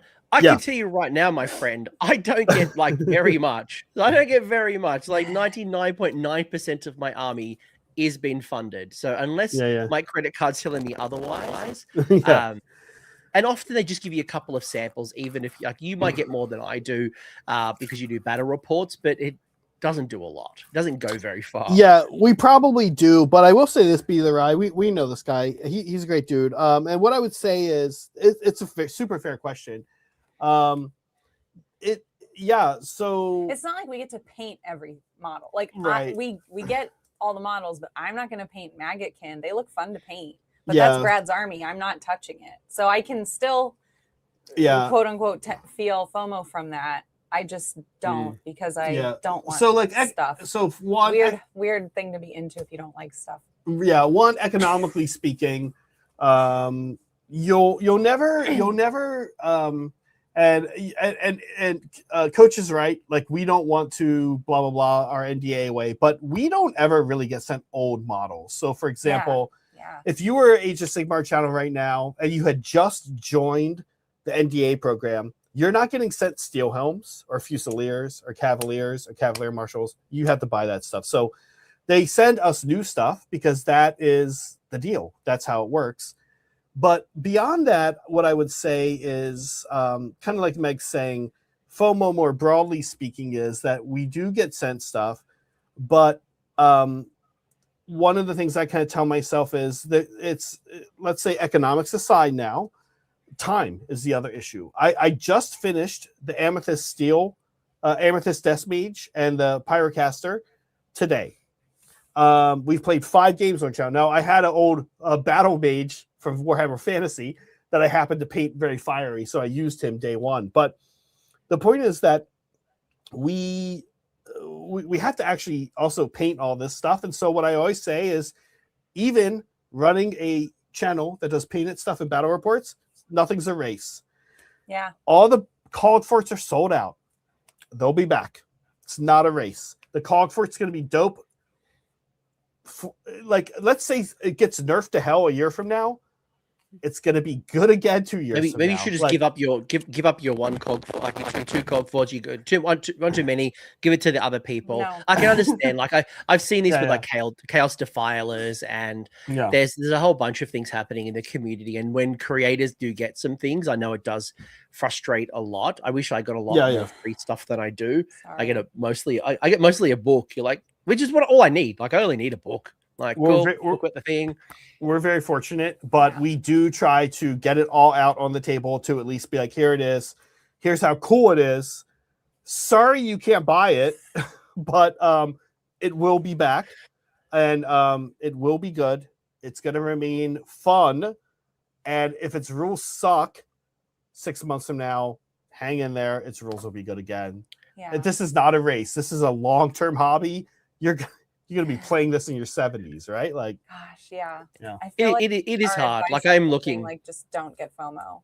That's our advice. Just don't. Yeah. I think just stick to the course, right? Like just find the army. Like don't appreciate that there are cool things and there's stuff that you might get to eventually. But like the production thing, like absolutely, I can appreciate that. Like I was really lucky that I got to buy a bunch of extra Hellsmith Centaurs. And like they've sold out, and I'm seeing comments that like they haven't been around for a while. There's a production piece that's much greater than this, whether it's a forecasting thing, whether it's like people scalping and reselling and things like that. There's a much broader piece than a bunch of creators getting some free models, but I can fully appreciate how annoying that is to some people. Actually, I'd be annoyed too. I totally get it. Especially listening to the way I talk about it. Also, to be 100% honest with you, final thing I would say on this real quick is we just put out a video about how to magnetize your cog fort. Tomorrow we have a short coming out about how to magnetize your cog fort. That's not good for us. I don't want cog forts to be sold out. I have a video that's like how to magnetize your cog fort.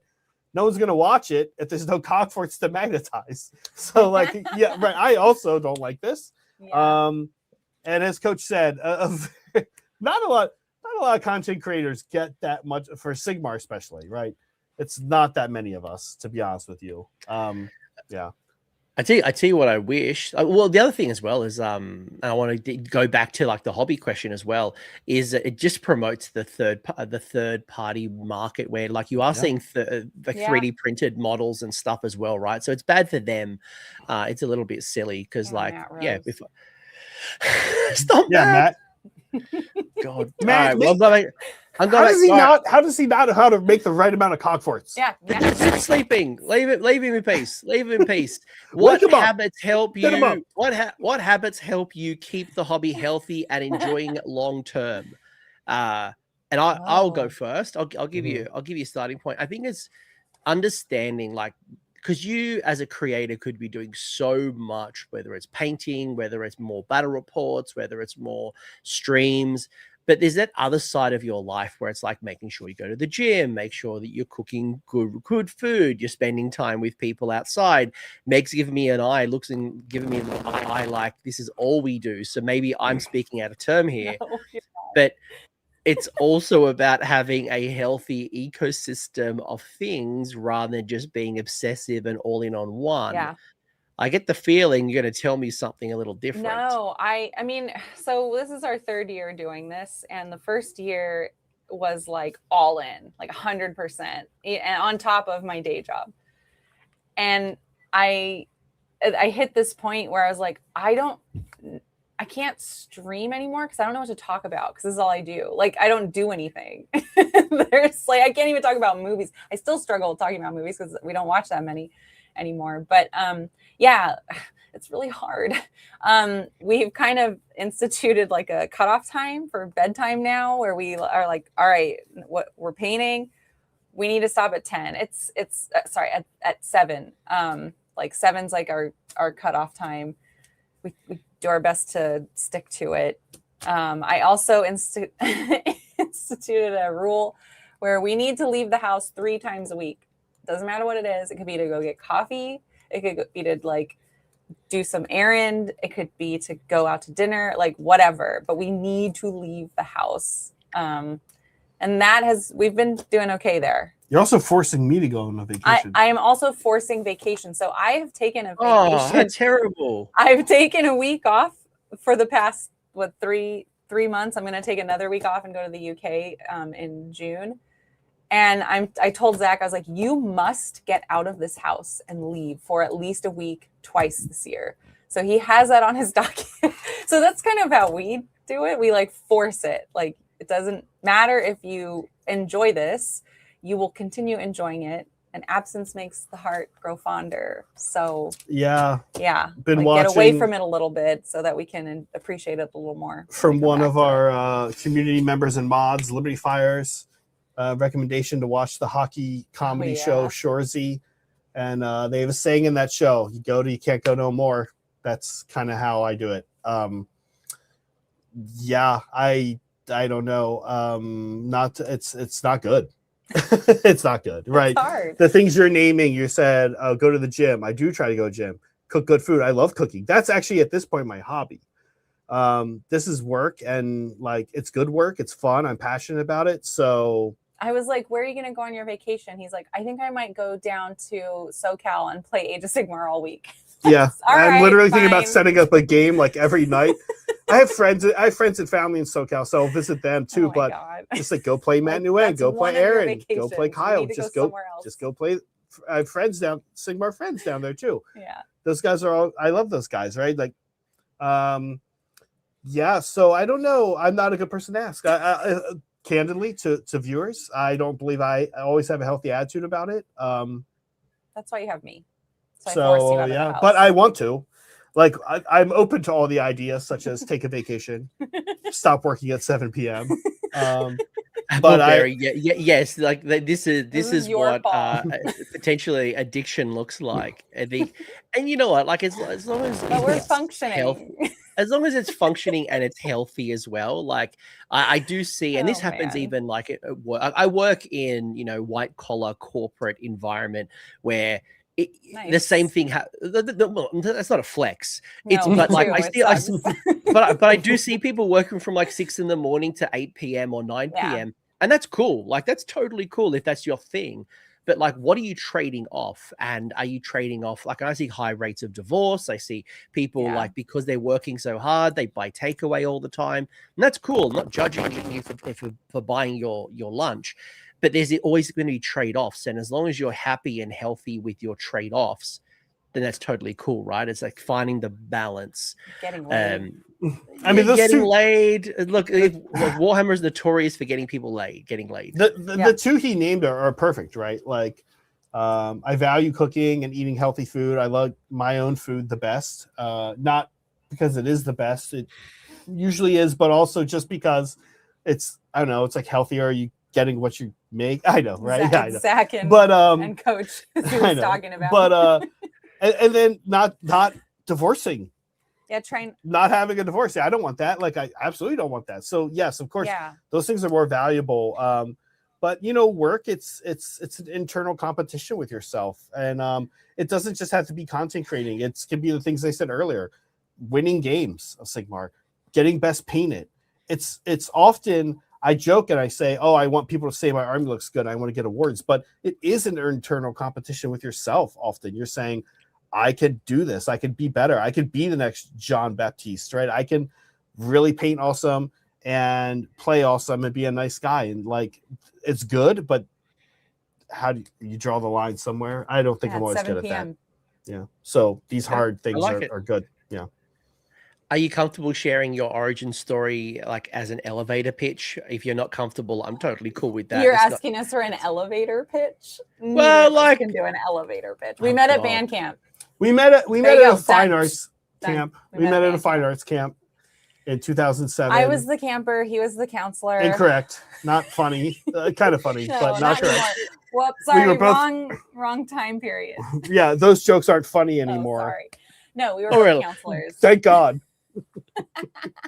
We were both camp counselors at a fine arts. Yeah, camp. we were in a grad school and undergrad. Late, you were late, and we met working at a fine arts camp. She was there for art stuff. I was there for music stuff, and that's it. Yeah. I think this could have been the perfect pitch. There was like I couldn't resist your crazy shirts, and it was love at first sight. What got me was him at lunch shoving a brownie into his teeth and being like, do I have something in my teeth? Like, it was so stupid. And I was like, this guy is my kind of guy. We were just being silly. But, yeah. You were. It was great. Yeah. There you go. There's your elevator pitch. Yeah. Do you have any advice for anyone who's feeling guilty about abandoning a project or army hopping consistently? Oh, why would you feel guilty?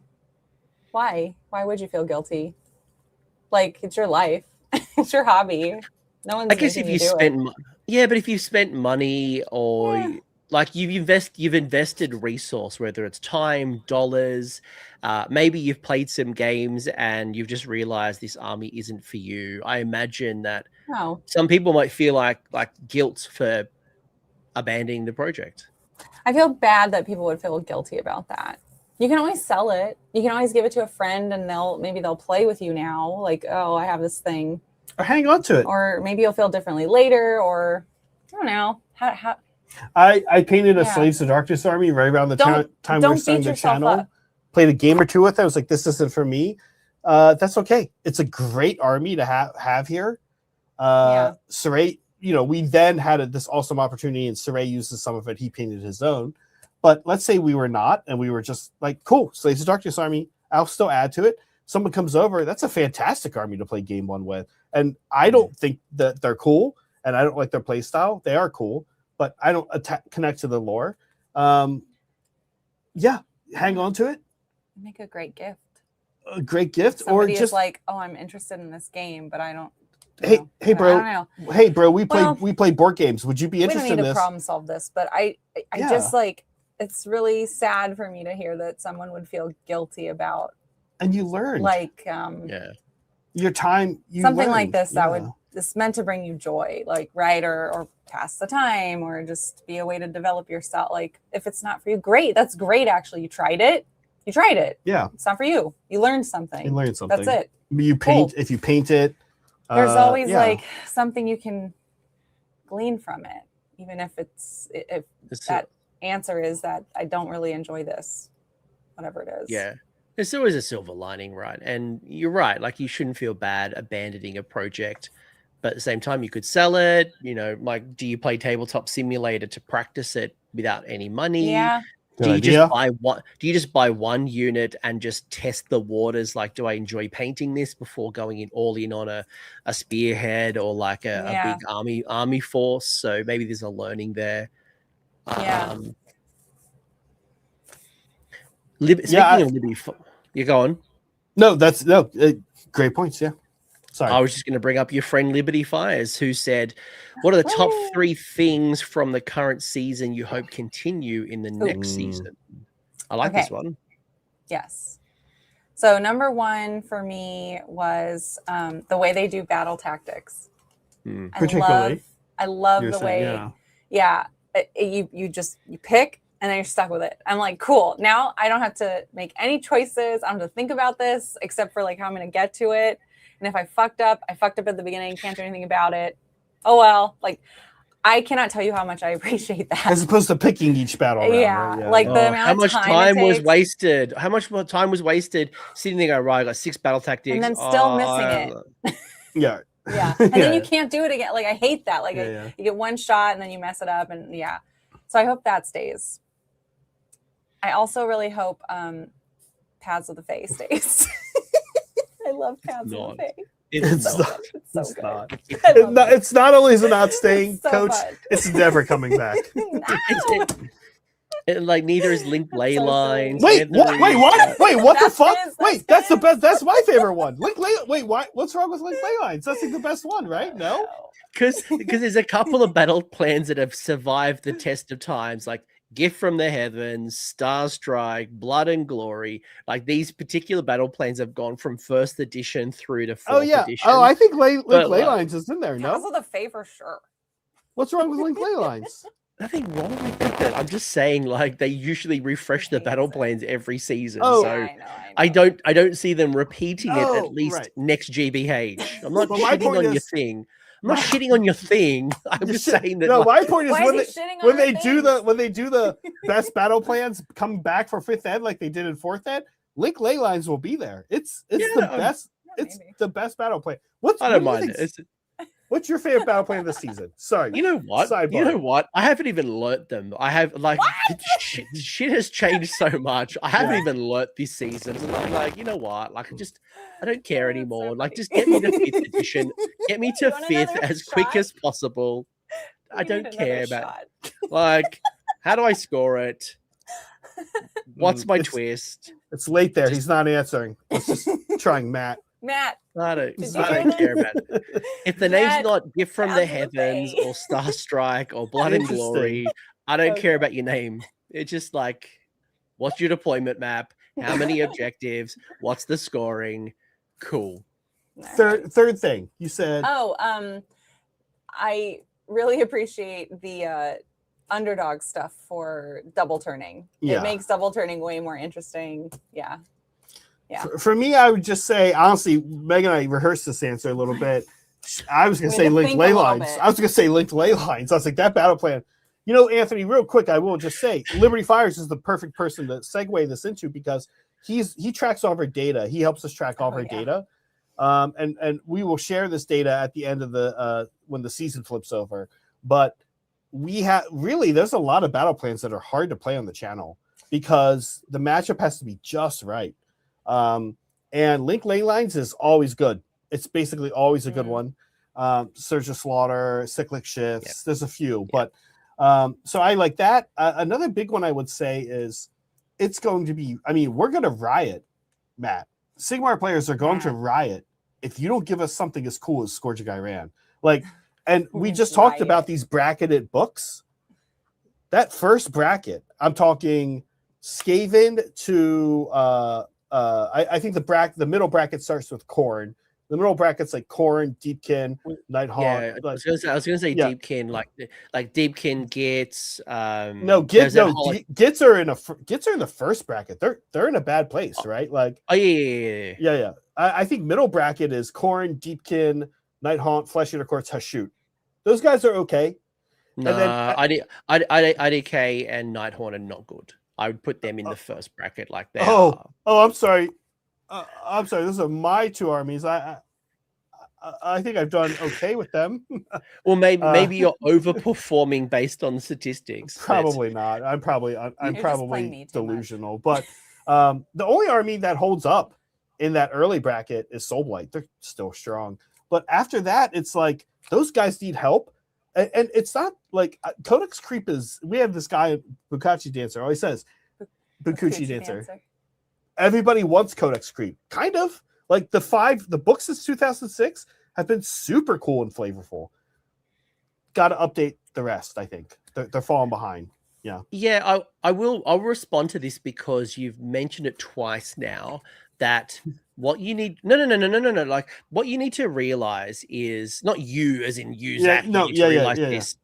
The R&D cycle or research and development cycle usually takes about 18 months. Mm-hmm. So when you look at the first 3 battle tomes, like your Orcs, your Stormcast, and your Skaven, they were all essentially 3rd edition battle tomes, and to a point where when Orcs dropped, they were actually worse off because in the 3 months between the battle tome being released and the index had been updated, like that actually updated within 3 months. So they actually went backwards to go forwards, and even then they didn't go very far, right? Yeah. Slaves to Darkness is index plus banner. You started to see slowly over time, and I think you said it, like Nurgle feels like probably the first real 4th edition battle tome.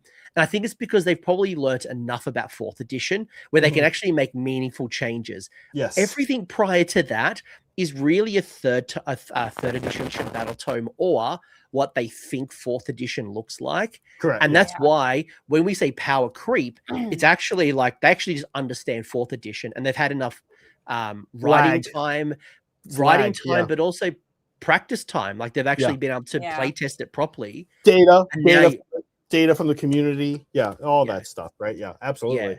But I do agree. I want to see Skaven fixed up. I want to see Nighthorn fixed up. I want to see IDK fixed up. I want to see Stormcast fixed up. And like all of those earlier books to make them feel like there's less of a, were you released from Nurgle Beyond, or it's like AD BC, right? Like just like when were you released? Before Nurgle or after Nurgle? Yeah, literally. That's what it is, right? And except for Soulblight. Weirdly still pretty good. But maybe not the most fun. Maybe not the most fun for the players, but yeah. Even Stormcast holds up relatively well, but that's probably more to the deep roster rather. And probably same Soulblight. Soulblight, deep roster, Immortal Ego works really well. Yeah. A couple bangers and you got yourself a book, right? Yeah, kind of. Yeah. Yeah. I agree with you. I like the I like the new battle tactics. I do like the underdog mechanics. Linked ley lines. Sure, let's run with that.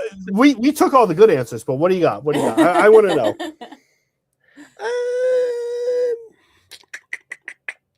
I agree with you on the Scourge of Gyran, and I'm hoping they continue it. It's going to be interesting, right? Because are they going to release a whole bunch of new Scourge of Gyrans? As you're just going to repeat the same ones? Because some of them are really good. Like Skaven, perfect example. Your Screaming Bell is very, very popular.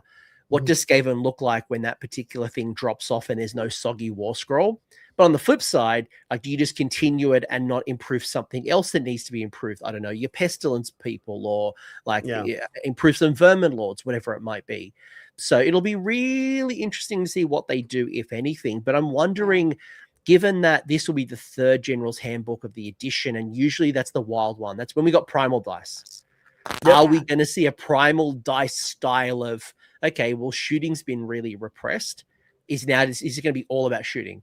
Is it going to be all about melee? Is it magic again? And we go crazy again with spells and endless spells are free and like we're going to see madness. Are we going to see madness again? Or what are we going to see?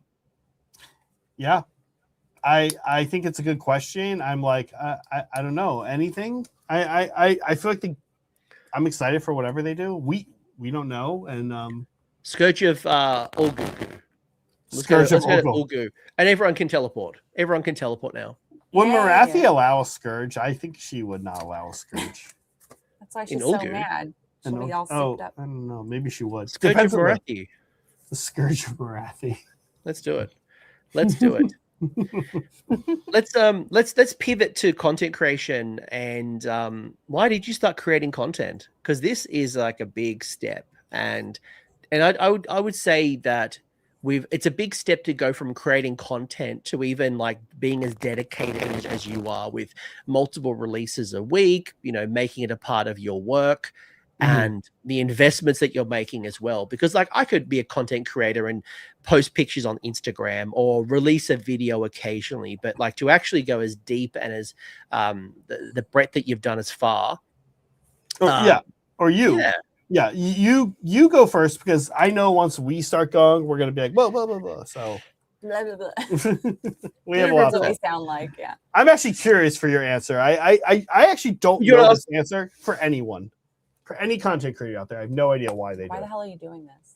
Why on earth do we do this? Because in the Embrace Zach, I want to be super famous and have like lots of money and live in a mansion. But hold on though with that real quick.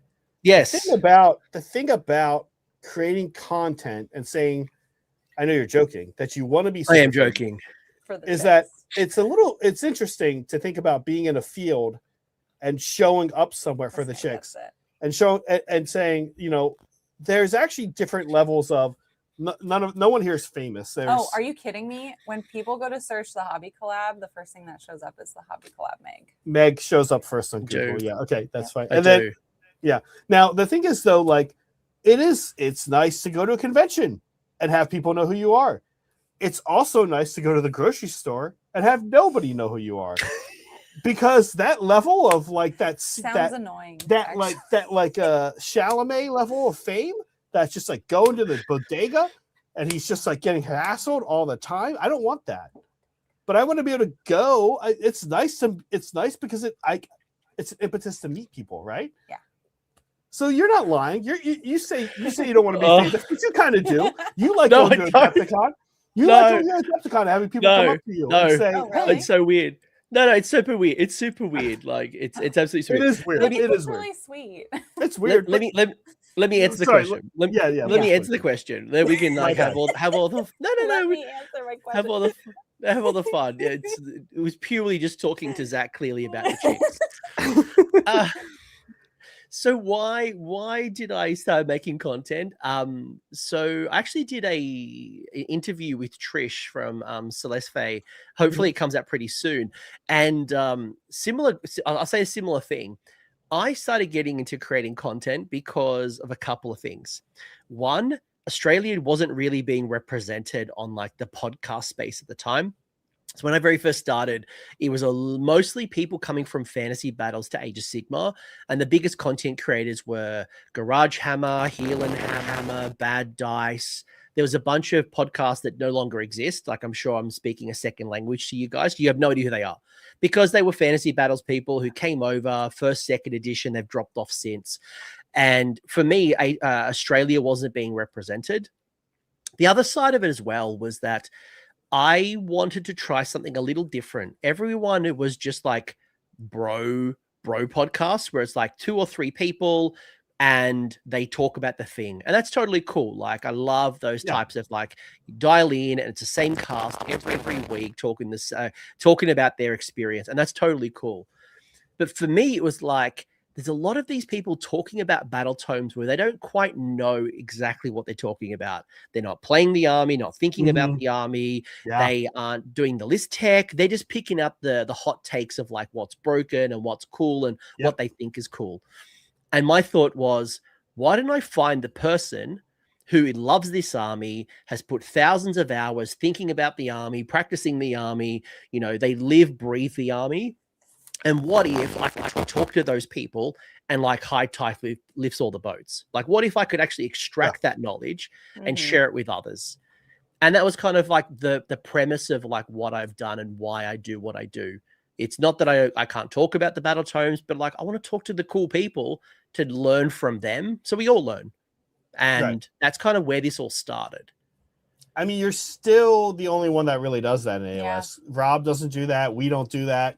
Jordan doesn't do that over at Season of War. You're still the person who basically grabs a person and says, hey, John Anderson, tell me about Deepkin, right? Or whatever it is. Like, you're still that guy. Yeah. Okay. That makes sense. That also might be a bad idea because if no one else has followed me along, maybe it's just a terrible idea. I just keep doubling down on. But to me, like I just want to talk to the people, and I think that's what helpful. I get to talk to cool people who are passionate, and we get to have a great conversation. Hopefully, or today's. Hopefully, just kidding. We're stuck with this. So why did you guys start? Other than for the chicks. The chicks, yeah. I mean, I started in 2015. Me and a friend at the time, who since passed, created a Warhammer 40K like reoccurring game night club here in San Jose. Because he moved into the area, he had time off. I had kind of a day schedule, I was teaching in the evenings, and we played a lot of games, and we realized like it was fun to play. Same problem. Kind of. Yeah. It was fun to play each other, but we were like, there's other guys that we've met and talked to. Yeah. We were in a Facebook group, right? But no one does anything. It's like they're all waiting. Actually, the guy who was really the center of this group is an awesome freaking dude that a lot of people will know. Carl Tuttle from the Independent Characters podcast. Great dude. And Carl was kind of shouldering everything. And everybody was waiting for Carl to say, let's have a game day at my house. Otherwise, they didn't play. And we were kind of like, so, guys, this is your hobby. This is what you like. So we said, we're going to show up every Thursday at this game store and we're going to play. And it's just like, it was nice because at first we were almost like resentful. Like, why don't these morons want to do what they like? But then you realize just people have shit going on in their lives. And children and harder jobs than I had, which was not hard at that time. And it's been kind of just an evolution from there of saying, I like nerd friends. I get I get along well with nerds, and like, I don't know, let's do stuff. Let's like extra celebrate what we do. Let's paint together. Let's set up playing together. And you guys together even. Right. You guys live in a rural area. You can't get that many games in. We're going to play a game. Come watch us play. Like, comment, ask us questions, right? That's it. It sounds it's pretty benign, but it's basically sharing. sharing. I love that. And bonus question is, what's the best day in the week to play for game night?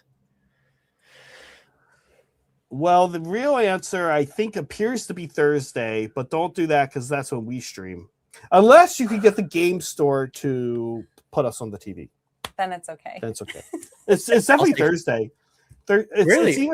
I think it's Thursday or Monday. It's not Friday. That's like Fridays. Fridays when you want to chill. Fridays for your cool friends and your family. That's ironic because I was going to say Friday. Okay. Oh, okay. Like nothing is better to me than Friday because you can crack open some drinks.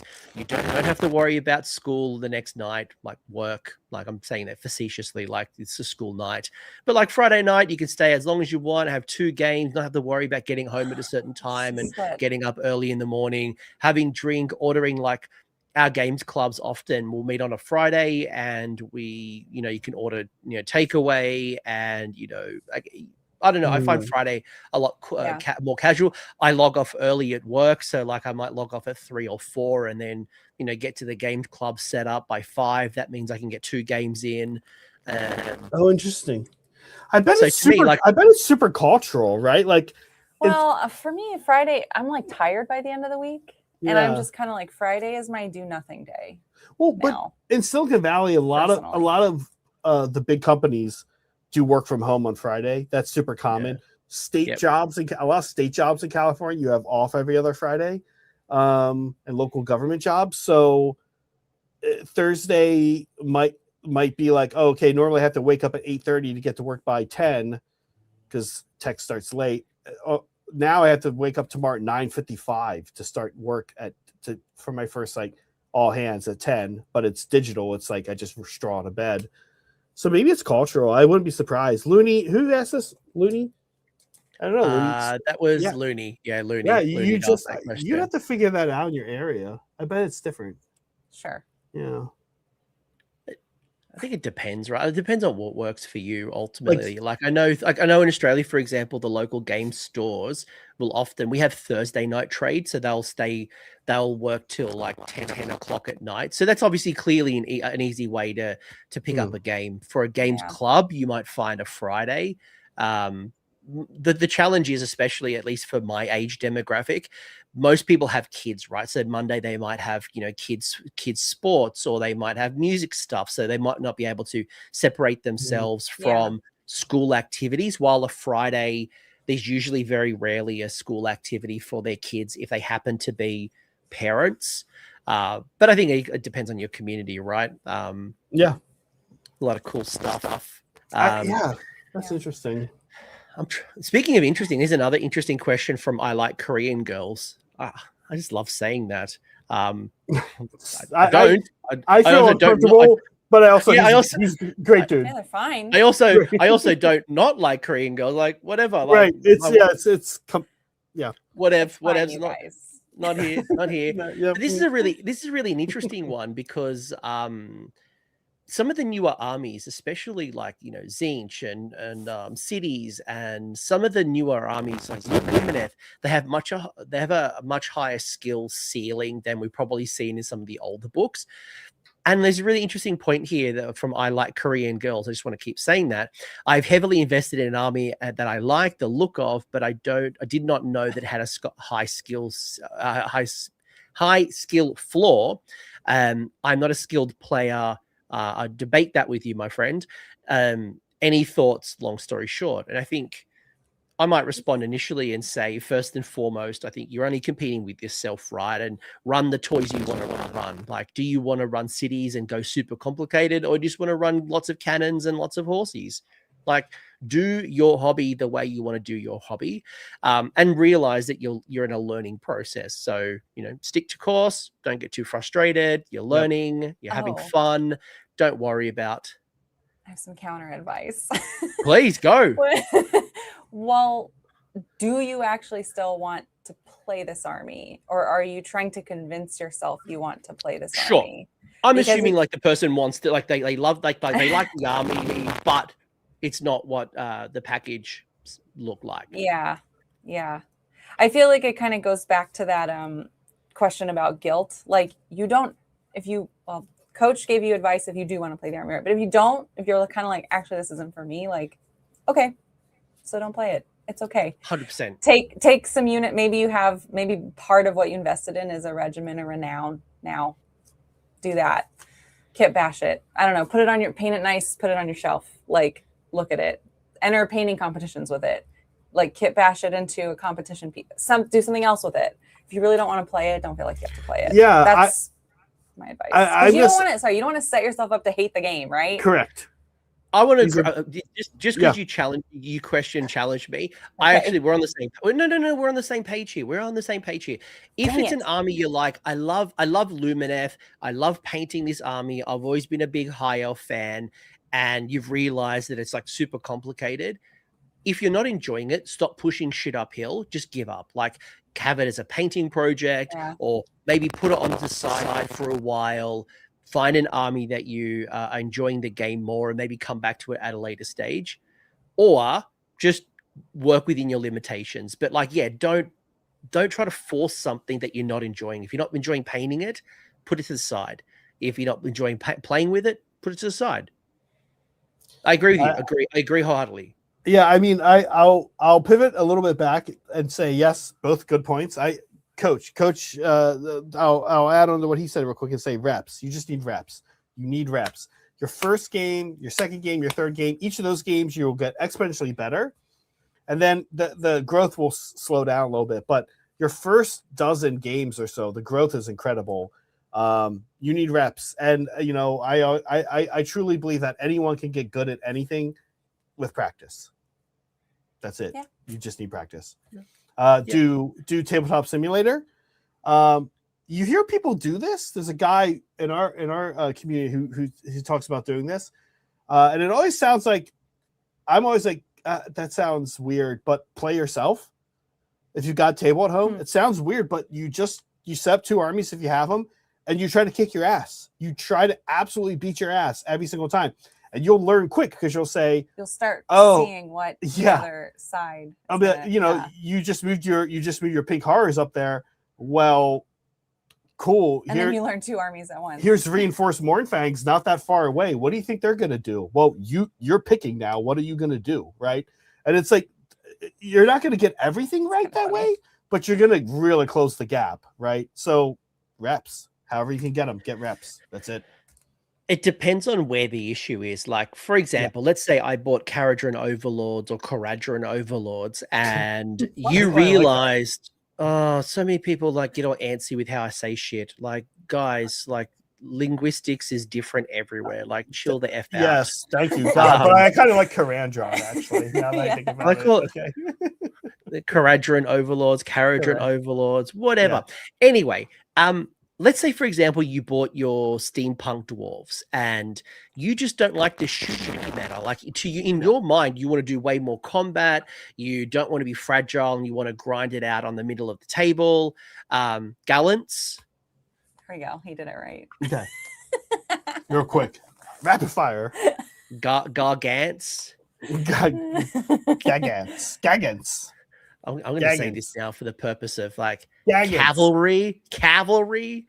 My point was going to be like, if you bought your Sky Dwarves and you wanted to grind it out in the middle of the board, and you didn't want to be like retreating and dancing around, and you just clearly didn't like the style, then it's not for you. Or maybe don't push the issue.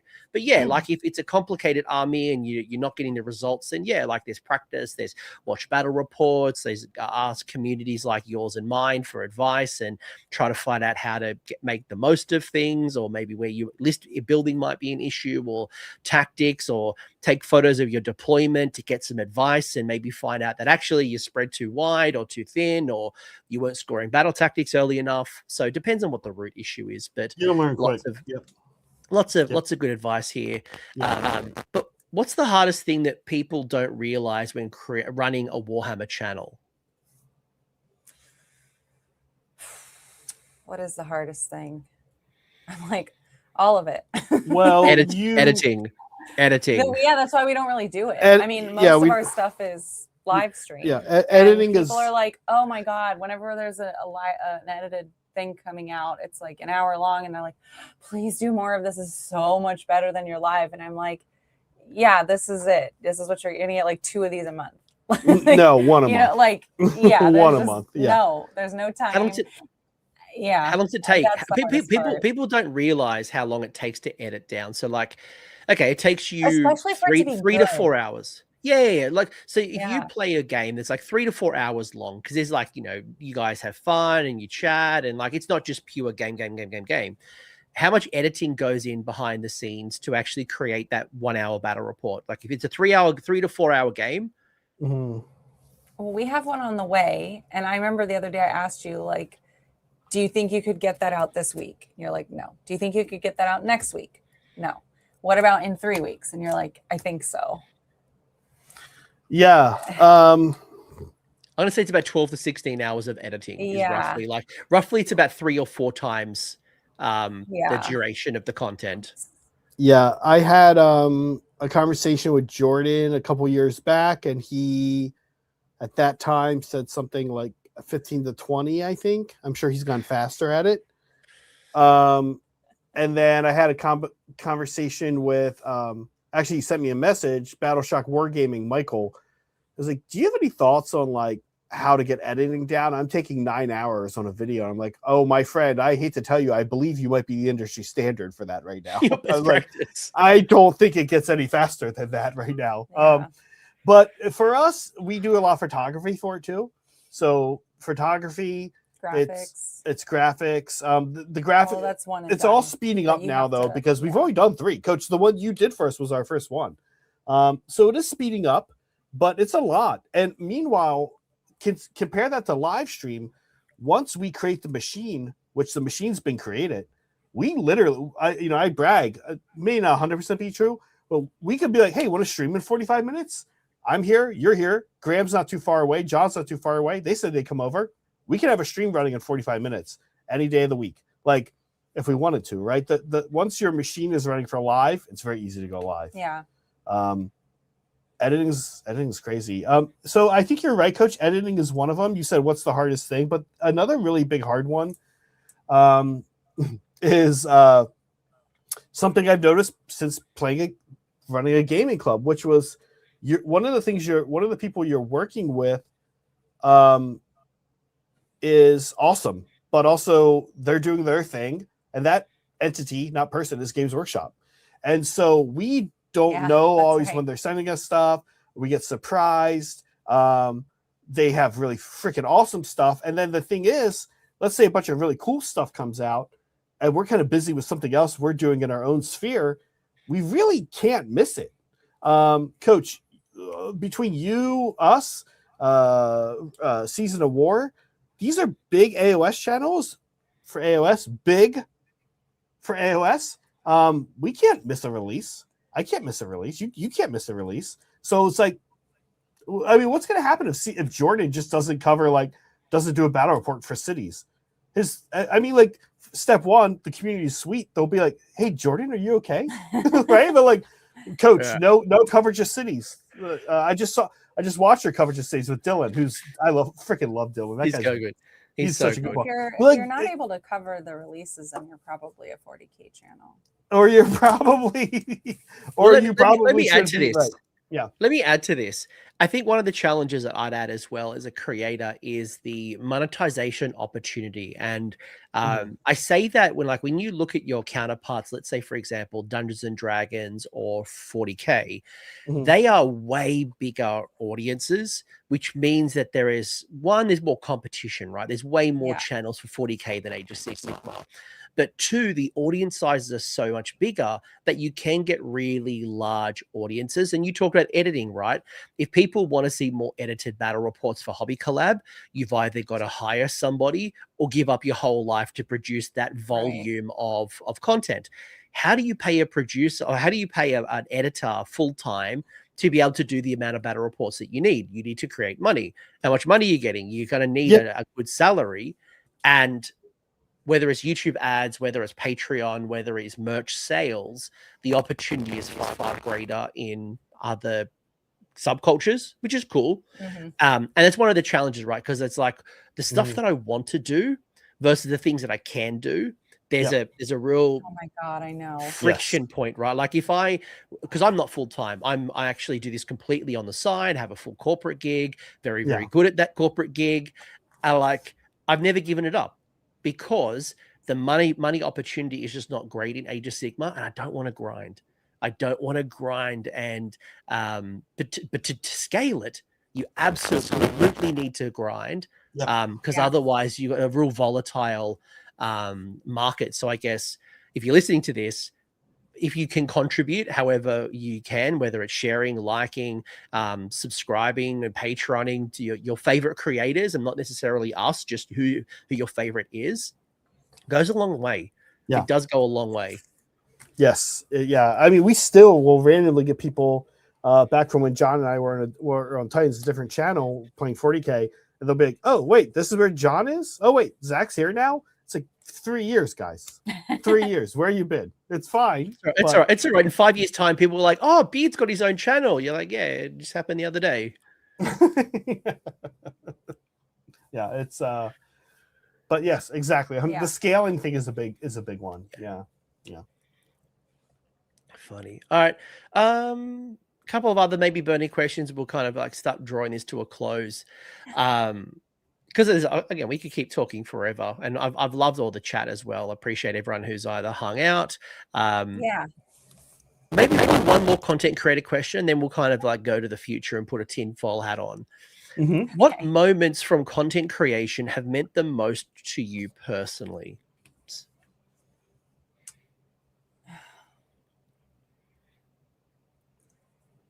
Well, we have this segment on our hobby stream every week on Sundays, and it's where we show off fan stuff, and it's really it's funny because when I'm gathering pictures for it, like we process everything. We don't just pull up Discord. It's very easy. Download, save, process it, done. And it lets me go back and see like what everyone's been working on. Like I get busy during the week, I can't keep up, but when I get to set up my stream, I get to sit there and look at everybody's stuff, and I'm like, all these people, like, where they would have been sharing this somewhere else, sure, but like they're sharing it here. They're sharing it. We built a place where they feel like confident and like they're part of a community enough to share it and give each other feedback, emojis, whatever. And you put that up on screen, and like there's so much love like outpouring from chat, like, oh, that's so cool, or like, oh, they like talking about it. Like they've had all week to look in the server, but then there's this other chance for like new eyes who, people who aren't in the server, to get to see it and talk about like just how cool it is. And then people who are so happy that we're showing their stuff off, like we'll get comments later and just we're like, thank you for showing my stuff off, thank you for your kind words, like all this whatever. And I'm just like, I'm so glad that we can do this very small thing, which is just celebrate what somebody has put their their heart and soul. Like when you're making art, it is. And it's really special, I think, that we get to show that off. Like we get to help people feel good about what they're doing. And that means a lot to me. Mm-hmm. Yeah. Follow that, Zach. Yeah. for me, for sure. It's beautiful, by the way. For me, for sure, it's you'll know this as well, Coach. Once a month, you get you log into YouTube Studio and it says your payment is on the way. No, of course I'm joking. I get $5 and I go to the vending machine and get myself a can of Coke. No. It's like a version of what Meg said. For me, it's like these weird little inside jokes that we always try to say to everybody. Our inside jokes are for everybody. But all these goofy things we do, and it becomes like you have a huge Discord, right? Your Discord culture, your community culture, that little weird little things that are like, you're from Australia, you're from Finland, you're living in Japan, you're in the South, you're in Canada, whatever, you're in California. It's like, but you all have this like little cute thing that's like, oh, these little weird jokes we have in our Discord. Whenever we're hobby hanging and people leave, we go, bye, Chris. Because Chris, who was in here earlier, I don't know why. It was like a weird, dumb thing that happened one time. And we thought Chris was leaving. Now everybody shows up, and whenever people leave, they go, bye, Chris. Bye, Chris. It's like, it's not Chris, but it's like we have these goofy things, right? It's like, I love the little cultures that develop. Yeah, that's so cool. Yeah. Mine isn't as deep as your two. I feel like I'm just following a competition. No.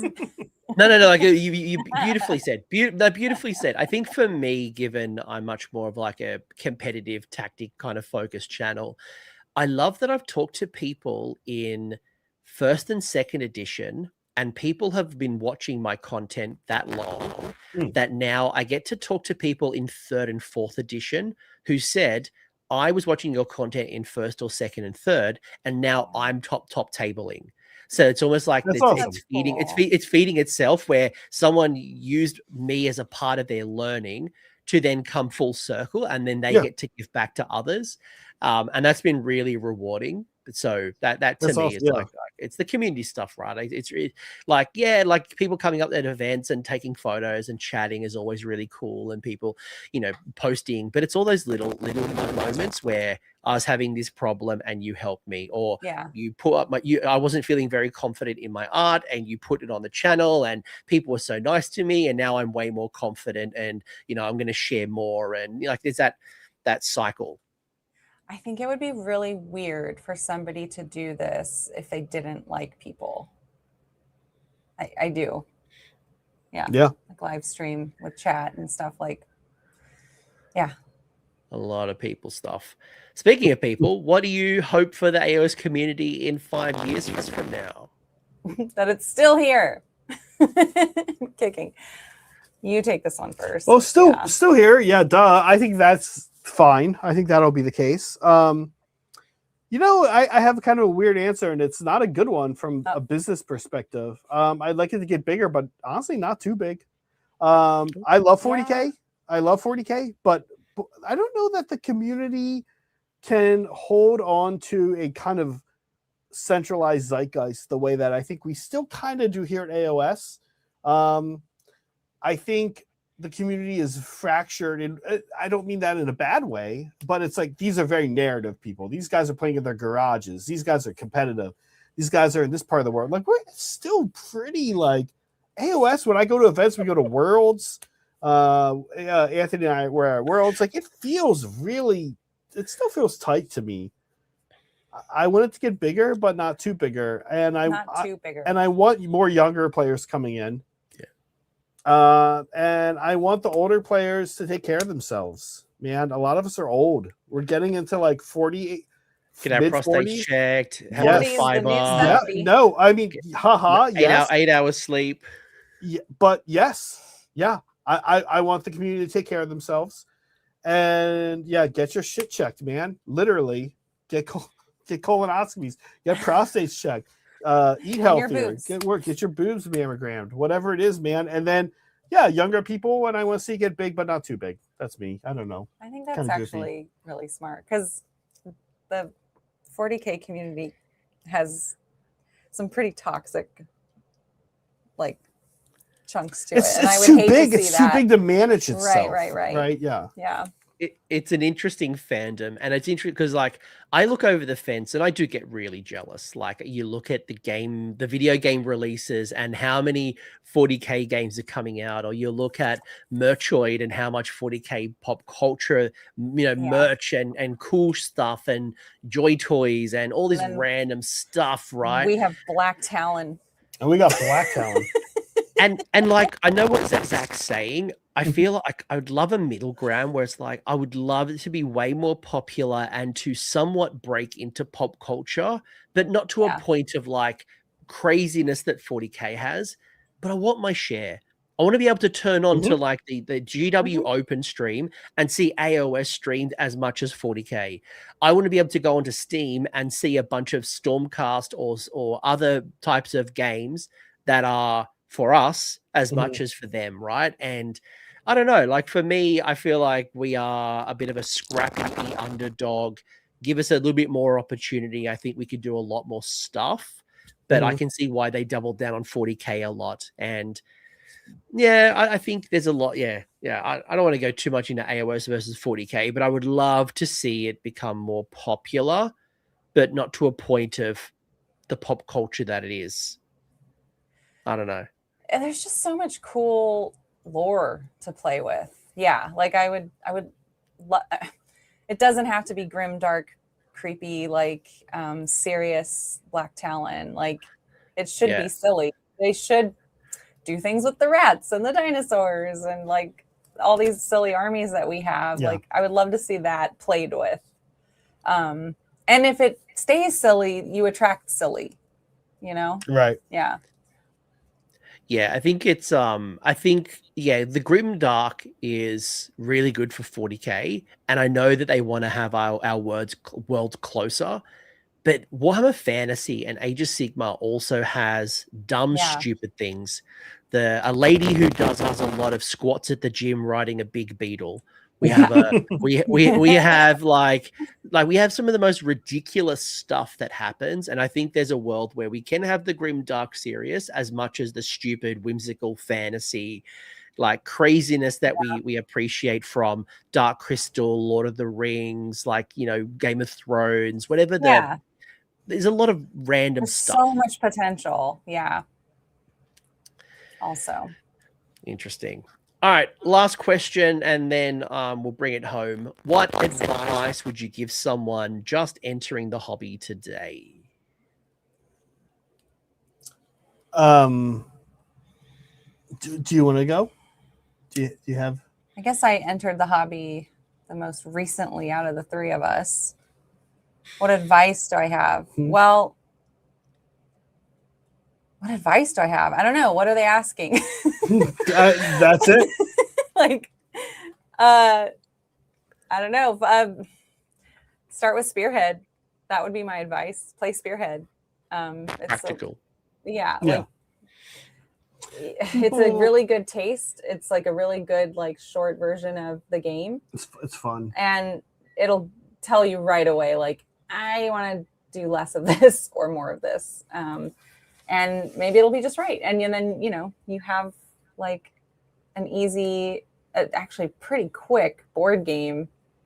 It's a very nice in between, right? Like board game and tabletop war game to start from. And that's a good way to pivot whichever direction you want. Maybe you just like to paint or whatever. Yeah. But yeah. Join a community online, honestly, and join a community in person. And your online community, geography is a bad matchmaker for friends. No kidding, man. But that means you might join communities online and find ones that really resonate with you. But you might go out into your real world and struggle to find people you actually like playing games with. But nerds are good, kind people, I find, overall. And a lot of them just have come from backgrounds of wanting you to know how cool they are, wanting to be able to show you how good they are at something. Hang in there, be kind, kill everything with kindness when you're meeting new nerd groups, and be prolific. Go play games. If you like it, play with that guy that's kind of annoying. He won't be that annoying in 6 months. He will be one of your best friends. I swear I'm not that annoying. It's like Elijah. I like Elijah. No, we love. No. He grows on you. No, but that's it. Join a community online. Someplace you can go and paint and chat and talk strategy. Then go out into your real world and be like, okay, yeah, here's I'm in this town. Here's my town group. Join the group on Discord. Hey, who wants to get a game in? Go play the guy. Just say, who wants to get a game in? Cross your fingers. I hope it's not this guy. Oh, it's that guy. Fuck it. Go play him. Be cool. Be like, hey, dude, I'm picking up a coffee. You want to, show up and just play and have a good time. And if he's a dickhead to you, don't, just roll with it, man. He doesn't want to be that. That's kind of what I've learned about it. It's just be best. Be best. Be best. Be best. Wise words. Couldn't have said it better than myself. Couldn't have said it bester. I would say don't worry about the competitive landscape. Stop worrying about what's good and what's strong, because by the time you buy the models, build it, paint it, and try to get it onto a table, the meta has moved so quickly that what you had has been changed. So go buy the stuff that you like. Go the rule of cool, pick an army that you are excited to play and read about and build and paint. Less worry about the strong stuff and what's really good. And obviously, with time, you will get into that world. But if you're starting, go to the shelf, pick something you like, paint it, play with it, enjoy it. You'll get there in the end. Or do what Sean says, which is go and buy trees. We need more tree players. Oh my God. Coach, it's very funny that you said that, because I want to just say. Oh. Are you going to counter my rule of cool? Are you about to counter the rule of cool? No, I'm going to tell you. I'm going to say come on, be bester than that. No, what I was going to say is, I'm going to bring it back to John Baptiste. That list, no one thought anything of that list. Like no one, that was not a meta list. He just showed up and was good at the game. That's also a beauty of Sigmar right now. It's like kind of how things are. Like it's a lot of good Either stuff. good or you're not. There's not a lot of really bad, dumb stuff. Like if you're good, just get reps in and play. Your fun stuff will give you results, right? Like John Baptiste was like, what the fuck was that? No one saw that before.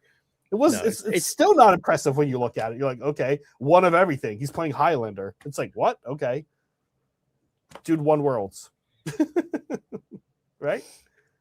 So the final question I have for you all to bring it home is, why do you think we hobby? Oh man,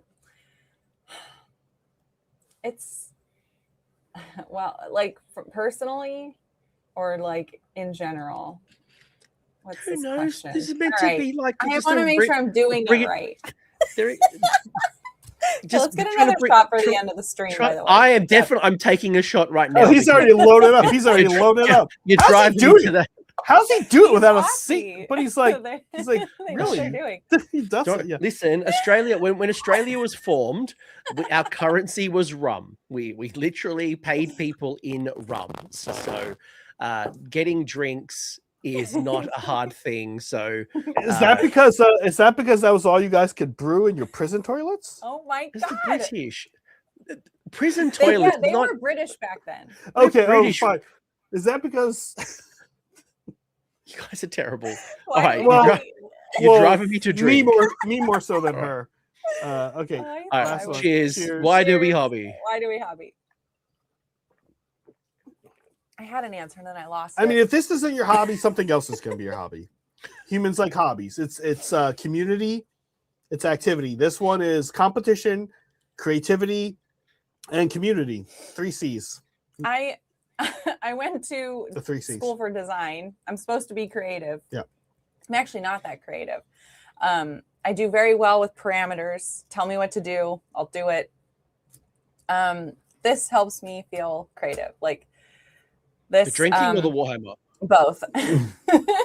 the hobbying the models, like the models are the perfect like canvas for me because the parameters are right there. You got your models. You have like the sizes spec'd. You can't change you can change the composition. You don't have to. You just fill in the blanks. And I've gotten a lot out of it. Like, I don't know. That's why I keep doing it. I just feel like good after I finish something. And I'm like, I want to show you like, Yeah. People like making things. This is just, It's good to see so your good friends for do that. well, no matter how they do well. I know. Yeah. That we love fan stuff. Yeah. People like people. Yeah. This is a good way to this is a good exchange currency, right? Cash, like, oh, cool, you make a lot of money. Oh, okay. Like this is a cool way to exchange social currency, right? Yeah. Is that why you hobby? That's for sure think why so. I hobby. Yeah. Yeah, for sure. Why I content create as well. I'm like, can we hobby hang? Like, I want to hang out and be creative with people. Yeah. And silly. Yeah. Yeah. If I take a page from Jiwa Noah Singh, it's Oh, like yeah. making new friends. Like making new friends. Like I think and I've said this to a few people that like the reason I travel around the world, like why am I coming to Old Town Throwdown in August? It's not to play in a tournament. Like I could play a tournament anywhere and not spend $5,000 and 16 hours in an aeroplane and likely get detained, by your government. Like So sorry. there are other Well- ways I can go play at events, right? But the reason you go to an event is to hang out with people. It's the side conversations in between games. It's stuff that you do before the event, after the event. It's the casual beers and drinks that are happening along the way. It's the random stuff that happens. It's why I love going to Vegas or Adepticon. It's the stuff that happens around.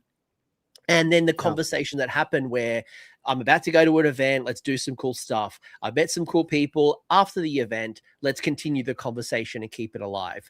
And it's all these little things that kind of happen with this common language. That's Warhammer. Yeah. We don't have to agree on politics or religion or sex. We have different types of work.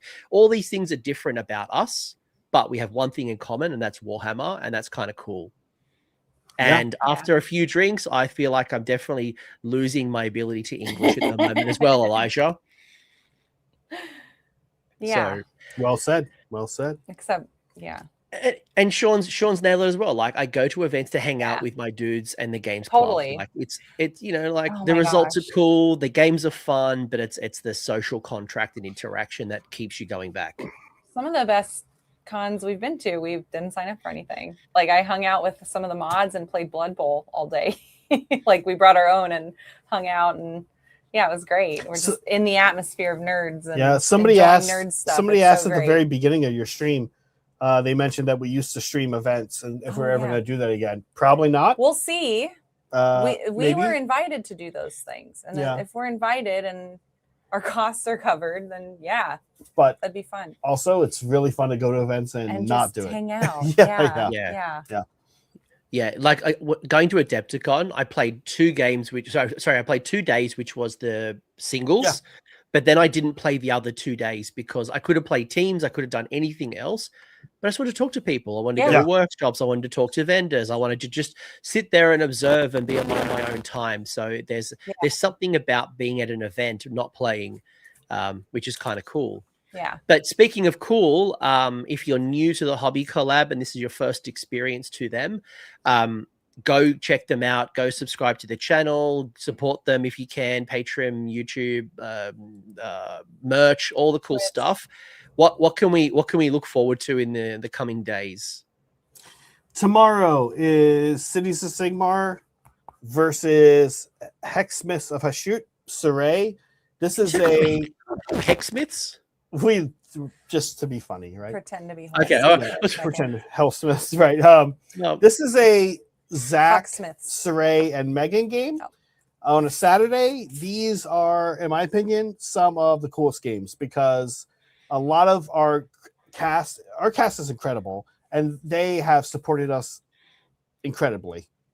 Lack of good words here, but there you have it. Saray, Megan, Zach are the people who have hitched their real horse to this wagon, and so when the 3 of us do a stream together, it's magic. It's a lot of goofy shit. That's tomorrow. Saray will be playing Hellsmiths. I think it's his favorite army. Cities is close to becoming my favorite army currently. Sunday, I think what I think we're gonna do Sunday. You're gonna like this. What are we doing? I think at 11 a.m. Pacific, I think we're just gonna paint gargoylians and hang out. So we do like a community hangout stream. It's kind of like this. Not as crazy as this. It's not like this. It's not like this. And we also like paint while we're doing it. But I've been acquiring, and that's about acquiring all these gargoylians. Fuck off a lot. And I think we're gonna base coat them and just work on them. Yeah. So adding them to the city's bases, right? They're adorable. We'll these do little some guys. Stupid segment, all the things, memes, all those things. Yeah. Should we tier rank gargoylians? We could, but the other thing I think we need to do before we sign off is read a fortune for Coach. Oh, well, yesterday's fortune was a bit offensive, so enjoy. You guys basically called me a wanker. Although I don't go to burger shops to get Wagyu beef. I feel like still being like, that was literally it. Like this guy. That's right. He got this Wagyu. guy. Also, did you earlier when this guy was like the casual drinks at Old Town Throwdown? There's no casual drinking at Old Town Throwdown. What do you mean? Old Town Throwdown is a Old Town Throwdown is a drinking event with some casual Age of Sigmar. Just so you know, you have the other way around. It is. So what you're saying is I should bring my gargants and not my dock. Yes. Yeah. We Australians can throw down. All right. What do we got? I know. Well, I just want to show real quick. There's a bunch of them in here. Okay, there's a bunch of them here. So we're gonna do a random one. We didn't write these. We don't write these. These get sent to us. Yeah. You're right to see my life fortune. Yeah. Okay, here we go. We do this on the Age of Sigmar streams, game streams. Anytime somebody makes a super chat, gifted membership, some kind of monetary support. These are from Madam Ladies. You get a fortune. Madam Ladies fortunes, paper Whether you like it or fortunes not. for cookies. Okay, here we go. Love it. It is yet unknown if a linen shirt will make you look like a suave, cool beach guy or a greasy, sick, perverted loser, but those are the only 2 outcomes. Do you have a linen shirt? No. Okay. Sounds like it might be time to try it out. See what I think I need to go get myself a linen. Comes out on the other side, yeah. I mean, you're married. Your wife will tell you immediately. Yeah. Anthony, you look suave and beachy. Let's go to the beach. Or she'll say, you look like a greasy, disgusting loser. Return that, please. You know, Well, I don't respect you.